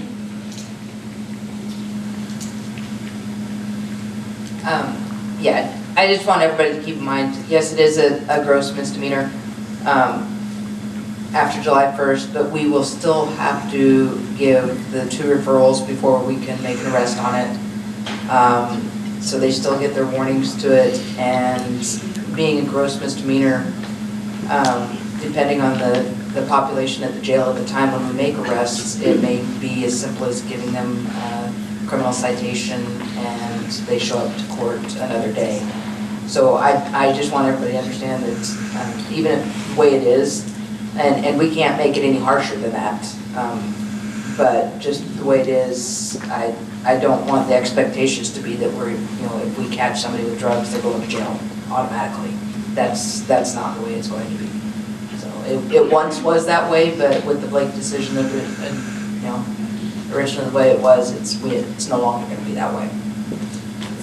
It is one of the frustrations that we have is that, number one, it took the legislature a lot of time just to do this because there was 2 different sides and they couldn't come with a compromise. But the biggest concern that I have as a mayor, and most of our mayors have it, is they're not providing any funding for the initial steps for the treatment part of it, which in a rural city is a big issue. So we're going to continue to try to work on getting something that is workable, but that the things that they, if you go to Olympia and you sit there and you listen to what they have to say, their great ideas are really based on what happens in Seattle. You know, it's just not reflective of what Grace Harbor needs. So we'll continue to work on that, but it is kind of frustrating. Frank? I was just going to ask you, Nikki, you're saying that we can't write an ordinance to toughen up the language on that particular law? We could make it stricter, but we, as far as, you know, how many days they can be sentenced to go to jail, it's not going to change whether we book them into jail immediately or them going to court. It's not going to change that, and we can't change the fact that they get the referrals ahead of time. The two referrals. Yeah, the 2 warnings. Okay, so that's what we have on that one. Then we're on to the American Rescue Plan nonprofit application, and that is led.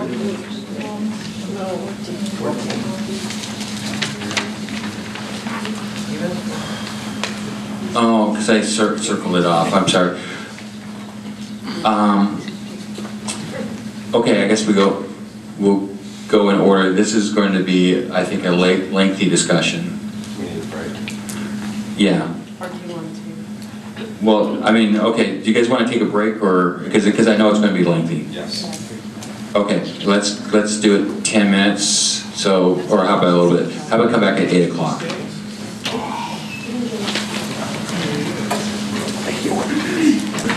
Okay, I'd like to call the meeting back in session, and I think everyone on the council. Okay, so this may be long or short, but we need some direction from the council, and it has to do with trailers on lots and how many days it can be. And our interpretation has been you have 90 days, but if you read of how our wording is, that there could be a slight different interpretation. So I'll turn this over to Nikki to talk about kind of what our issue is. Okay, I think Sarah forwarded you what I had printed out for my concern with it. You know, keeping in mind that an undeveloped lot is a lot with or without improvements, such as the shed, power, water, sewer, but without permitting for a dwelling. So there's no construction going on it, and there's no current residents, so a camping lot. The current wording of the ordinance is, you read it, it was unless otherwise authorized by this code, a recreational vehicle may be parked on an undeveloped lot, regardless of the number of lots owned, for a maximum of 90 consecutive days in any one calendar year. Now, this ordinance was passed back in 1974. So 49 years ago. I went back to a sergeant that just retired a couple years ago and said, hey, you know, I realized how we've been enforcing this ordinance. Has it changed since you were hired? And he said, well, for the last 37 years, we've always interpreted it this way, that regardless of the number of lots owned in the city, you had 90 days to camp. So it wasn't 90 days on this lot and then 90 days on this lot over here, 90 days on this lot over here. You had 90 days to camp, period. And so that's the way it has always been enforced since there was only like 12 years difference between when they passed it to when he got hired. We are assuming that was the original intent of the council at the time. So we are just looking for some guidance on, you know, if you would like it to continue to go that direction with it. I have the wording that would clarify that for us. Unless otherwise authorized by this code, a recreational vehicle may be parked on an undeveloped lot for a maximum of 90 consecutive days in any one calendar year. Regardless of the number of lots owned, the maximum of 90 consecutive days applies to the total number of lots owned, not each individual lot.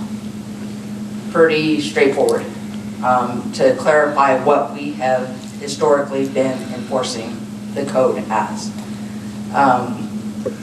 That's what I would recommend, is to continue that way, but I'm leaving it to the council. Just needing some guidance on which direction you want me to go with the code. It really doesn't matter to us, one direction or the other. We just need to know how to enforce the code. And just again, clarification, this has nothing to do with any construction. So construction is a whole different thing. So this is just undone lots. Okay, so I got Lisa and then Richard. Just a quick question, is anybody challenging your interpretation of the code? Yeah, we've had a couple people recently that have said, hey, this isn't clear. My reading of it is I can camp 90 days on each one of my lots. And we're trying to say, no, this is not the intent of it. This is the way it's always been enforced. And they're starting to question it. So we would, and then after we looked at it again and actually looked at it in depth, I said, okay, we could actually read it either way. So I guess can I have a follow-up question, or do you want Richard to go? No, go So ahead. if I own 10 lots throughout the city and I can just have 90 days on one of the lots, is that correct? You could have 90 days spread out on those 10 lots. Okay. But you can only have 90 days total. Okay, thank you. Richard. So we're not talking about changing the 90 days. We're only talking about whether or not you can spend your 90 days on multiple lots. We're not changing the 90 days of camping period. Okay. It's just whether, if you have multiple lots, if you can have, say you have 3 lots, can you have 90 days on Lot A, B, lot? and C. Right. And so my follow-on question as part of this conversation, this discussion, is what's the disadvantage to the city if I own lots A, B, and C, letting me have 90 days on each of those lots? That's whatever that comes up to 120? Sure. No, 99 is 180, so whatever A that lot of is. days, yes. So I can answer that. I can answer that question. Please. So, the one thing, the complaint that we get is from neighbors. So it would be one thing if you had a lot, and this is where it gets tricky. If you had a lot, say, down by the jetty, down by Spinnaker, and another lot over at Duck Lake, and you had 2 different things that were 90 days, that you're not impacting the same neighbors. The same people aren't impacted by those campers.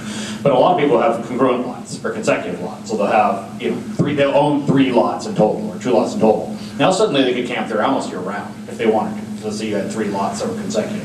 And then that does become an issue with neighbors. And so that's part with the way that the code is written now, is that if you had 3 lots, you could camp there for 270 days a year, and then the city gets complaints, why are these people camping there? As long as you moved. Yeah, you'd have to move from your lot 1 to lot 2. But that would be very different if you had lots that were spread throughout the city. That would be a different thing. Yeah, we do have a few people that do that have like 2 or 3 lots that are right next to each other. They clear all of them, so it all looks like, they even fence them in so they all look like one lot. And that's where the complaints would come in, is they would have 90 days for each of those lots that they have cleared together. Now they need to move their camper from one, the 10 feet to the next one over at 90 days, but. Lisa.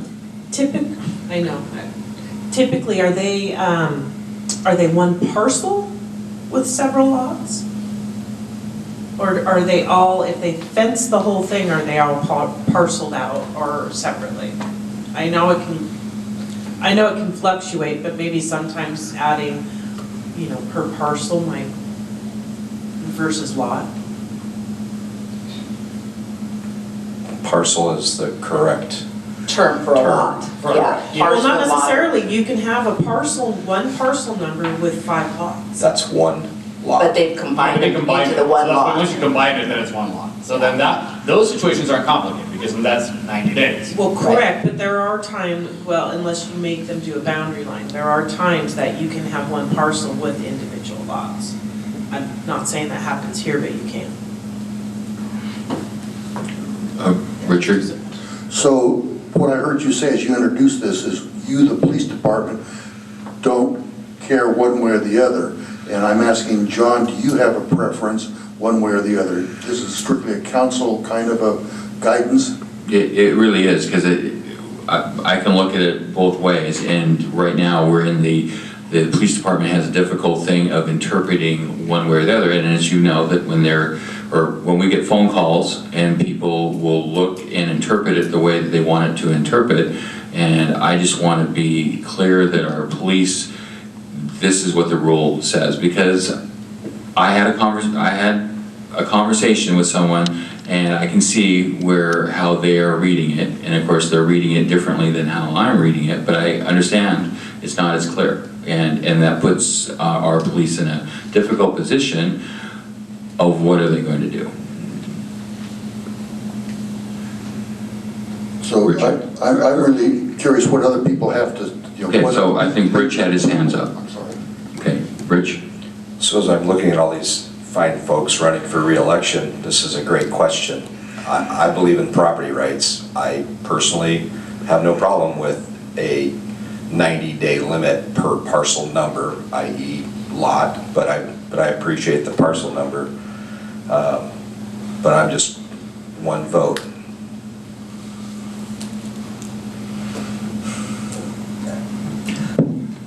Eric? So I would agree with that a little bit. I kind of go two ways. If we've always enforced it a certain way, and things change, I get it, and we can change it, but now we're getting, people that are challenging it just because they want to push it. They know what it's always been, so now they're just trying to, get something more, and I'm okay doing that. My concern if we went the other way, in the enforcement, because you'd have to write the ordinance that you can have 90 days per lot, but the owner must be on that lot, because I could see if somebody owns 8 or 10 lots, it turns into an Airbnb camping thing, and so that makes it harder for enforcement also, which I'd be concerned with. And there's a new, what is it called? Camply or something like that? There's a website that you can, that you could do that. So yeah, I hadn't even thought of it, but that would be a potential issue. Richard? So I appreciate the way that Scott explained this, but excuse me, I kind of agree with Rich that if I own lots A, B, and C, and I am obeying the nuisance ordinance, then I personally don't have any problem with that owner camping on lot A for 90 days and lot B for 90 days, where I run into a problem if it turns into a party situation, and I like to go to bed when I go to bed, and I don't want to be kept late by drunken loud music. So, but I think the nuisance ordinance covers that. So I kind of lean with Rich that 90 days per lot. Rich? I would be cautioned by something Eric said, though. I'm not looking to give a lot owner an ability to do an Airbnb RV lot, but if it's the owner or something like that, there's a lot of verbiage we can consider. Right, and just understand that when you start going that way, it makes it more difficult for us to enforce, because a lot of times people just leave their trailers and they're not around. And so we don't know who left the trailer. If there's anything that the council could give us, is give us something that is easy for our police department to keep track of and enforce with it. Because if you start putting in that you've got a proof of ownership, that our code enforcement, they've got their hands full there. So that's just a concern. I think Frank. Frank? Yeah, I appreciate what you said, Eric, about somebody renting out 4 or 5 lots. And that would be a big hassle for Nikki to keep track of, for sure. But I got to say, I kind of agree with Rich on them being able to, especially if they were spread out. I could see people being annoyed with 3 in a row and they're sitting there for that many days. I get that. But if they were spread out, I don't know that would bother anybody if it was 90 days on each lot. Lisa? How difficult would it be, I guess, if you crafted it where if your lots are abutting, no, if you have them spread throughout town? I don't know, just, I'm asking. I know, sorry, don't kill me. That would be hard. You might be looking at legal challenges or something like that. I agree. Okay. Yeah. And hard for you to keep track. But I can tell you, we are dealing with if you've heard of Hip Camp is one of the big ones where we are dealing with the campground or the camping lots, and they're just the tents that show up. And you're not allowed to just tent camp, but they're showing up, and when the officers contact them about it, that's what they've gone through is one of those kind of things, and they paid to be there. So. Well, if they paid whatever that website is, that's their problem, not the city's problem, because our ordinance is very clear that if you tent camp, it has to be in conjunction with a campmobile. So my other question is, when a camper does their permit, I assume that you're checking the driver's license, and how difficult would it be to verify that that camper actually belongs to the lot owner? I have a neighbor who frequently has what I assume are family members. He's a part-time neighbor, and so over the course of the years I've been there, that several different campers have showed up, sometimes with him there and sometimes not. And so my question is, how difficult would it be for you to verify that the person applying for the camping license is actually the lot owner? We don't verify that now. There's nothing in the ordinance that says that it has to be the property owner that is camping there. And a lot of times they come in after hours to turn in their camping permits when our office isn't even open, and on weekends when our office isn't even open, and they turn in their camping permits at that time saying they'll be here from this date to this date. So we don't verify anything, we just log it in as there's a camper there, because it doesn't matter to us who is there. We just need to know that there's going to be a camper there for these amount of days, and then we deduct that from their 90 days that they're allowed to be there.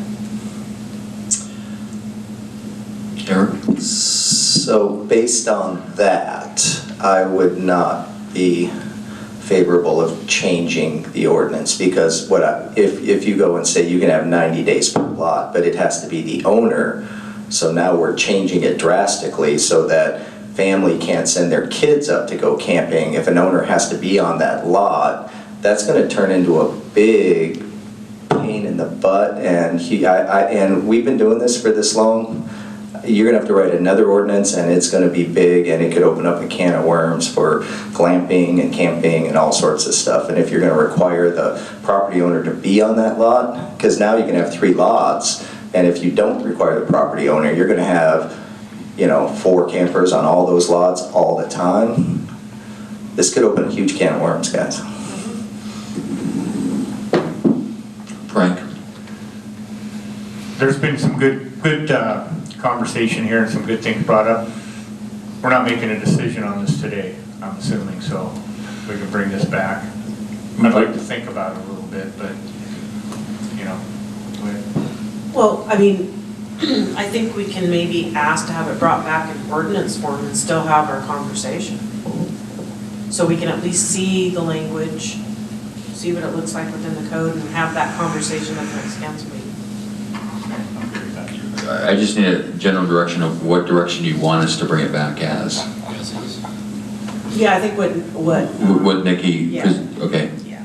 All right. And then from there, I suppose if we, as Rich mentioned, if we have changes or suggestions, but we can. Right, and that's why we brought this as a discussion item, so you guys can think about it. There's a lot, when Nikki first talked to me, I go, it's not that big of a deal. And then the more that we started talking and all the different things that could happen. And you guys have even brought in more ideas. So, Richard, do you have one last thing?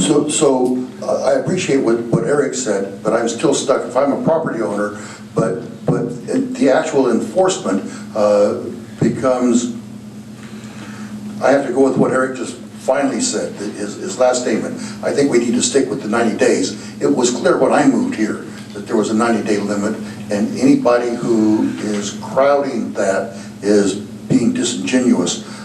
So I like the idea of bringing it back in ordinance form, that we can really analyze it, but it is a complex question, for sure. Frank? I didn't know that this was going on, so this is kind of, I never thought about it because I couldn't afford 3 lots, so, I always thought 1 lot, 90 days, I didn't realize this was going on. That's exactly how I felt. I never knew that it was 90 days as a person rather than 90 days per piece of property. Okay. I bicycle around my neighborhood a lot, and I stop to chat with the campers a lot, and I like the campers. I don't live next to them, but they have, in my experience, none of them have ever been a problem. But that's the part of the city I live in. So, but again, I want to see the ordinance come back, and I'm in favor now with the discussion of 90 days. Okay, we'll bring it back. Thank you. Thank you. All right, we are going on to executive session. Oh, okay. I'm jumping ahead. Okay, back to American Rescue Plan, and that is Allison and Catherine. This will only take about an hour. Just kidding. Catherine and I are heading up the ARPA funds, and we worked on the application. Now, the one thing, you all got a copy of it. When we started on this, it's been a while, the application deadline of May 31st is not accurate. Did everybody get a chance to read through this? Yeah. And does anybody have any questions or any changes they might want to see? Or, because our next step would be is we'd like to figure out a deadline and then also put a committee together for reviewing the applications. And we have some ideas on that, on how we want to structure that. With some community members, some people who have experience with grant writing and dispersing funds. And so if we have your guys okay, we'll move on to the next step. I got Rich and then Lisa. I'm concerned about how you came up with this color. I think they did a phenomenal job, and I like the application and look forward to the date changing for the deadline. I actually wanted a little bit lighter blue, Rich, but we couldn't make that happen. And thank you to Sarah for helping me Catherine and I get all this formatted. Catherine, do you have anything to add? No, the only thing I would, we did talk about the date, we conversed about the date, probably June 30th would enable us to sort of put everything together. And then if it were the case that we did not get applications for the full amount of funding, the full 50,000, to do a second round would be the 2 things that we would want to do. Yeah. Okay. So I agree with Rich Hartman. I think that the application looks good, and I think next step. okay, so general consensus, it's good to go? All right. Thank you. Okay. Sorry about trying to shortchange your time with it. So I just noticed that what my problem is that my pages aren't numbered, so I've got them all over the place here. So with that, yes. Can I just, I guess what we would need to do is to ask maybe for Sarah to get together with us to actually post this on the city website. Maybe it's not a meeting, maybe it's just, yeah, we're okay, let's post it and go forward. We can form the committee while people are applying. Okay. All right. She's nodding yes, so. Okay. Anything else before we move to the next item? Okay. So this is, we're going to go into executive session to discuss with legal counsel. And And is Brent, are you calling him? Okay, all right. Discuss with legal counsel representing the agency's matters relating to an agency enforcement action, or to discuss legal counsel the representation of agency litigation or potential litigation to with the agency's governing body or the member of an acting official capacity is likely to become a party when public knowledge regarding to the discussion is likely to result in adverse legal or financial consequences to the agency. RCW 42-30-1101I. I think we're going to be in session, I'll give 20 minutes, and let's convene in 2 minutes, so 8:28. Want to stay later? Okay, I'm going to call the meeting back into session. We're out of executive session and there is no action to be taken. So with that, we are actually agenda review. Eric? That will be myself, Catherine, and Richard on June 1st at 9 a.m. Okay, and we're at the good of the order, so why don't you just continue with the good of the order? I got nothing. Catherine? Well, I have something. My meeting tomorrow, Tuesday, 11 a.m. at the Lions Club, and North Beach Senior Center is bringing back the senior lunches. They will be hosted at the Lions Club. They are starting with 1 day a week, Thursdays from 11:30 to 12:30, beginning June 1st. Oh, and seniors 55 and older are free, $5 for if they bring guests that are under 55. All right, well, I'll be there. All right. Okay, thanks. That's great news. Frank? June 14th, the Vietnam Memorial Wall is coming to Ocean Shores. It should be here around 11, somewhere like that, and there'll be a drive-through type thing through town, and then they'll stop at the casino and they'll set the display up there. And we've got some of the football players helping with the VFW loading sandbags and stuff that they need, so kind of a community effort there. Great. Allison? I attended the Jeep event and had a great time.